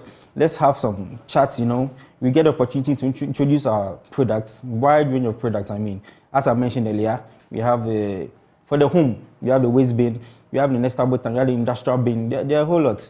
So we are going to display each and every one of them there. You come, you have our price list as well. We go through with you, whichever you want. We can give you the price list. Anything at all you want to find about Syntex Tank. This is an opportunity for you to come to the Habitat Fair this weekend. I'll be there myself, so I'll be expecting everybody. We come, we talk, and then possibly we transact to do some business. Yeah, business now here, very, very important. It's important that we do business. Are there any, websites, any phone numbers you'd like to share? Yeah. So first of all, Syntex Tank is everywhere. Let me say this: we are everywhere now. We have over 300 agents across Ghana. So you just have to give us a call or text us. Then we show you or tell you an agent that's very close to you. Okay. It's good. Not necessarily have to come to the head office and all of that. So you can call us or text us or WhatsApp us on 0244 33 4168. Can you repeat that a bit more? Yeah, slowly. Yeah, 0244 33 5168. 33 5168. Yes. 0244 33 5168. Yes, and then the socials, you can find us at Syntex Ghana. Syntex Ghana. Yes, Facebook, Instagram, TikTok, everywhere. And then our website is www.syntexgh.com. Yes, those are our contact areas. And you can find us on the Syntex Road as well. Cylinder Junction, where the new Malcolm is when you get the as of Syntex. Everybody knows Syntex, yes.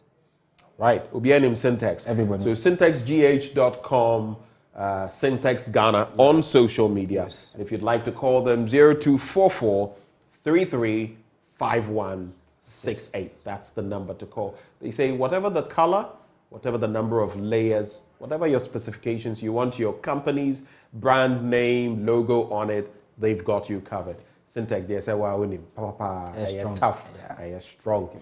Well, that's it. We'll be back on the show, getting interactive with you if possible. You know the number to call, 0302 211 691. We'll be right back.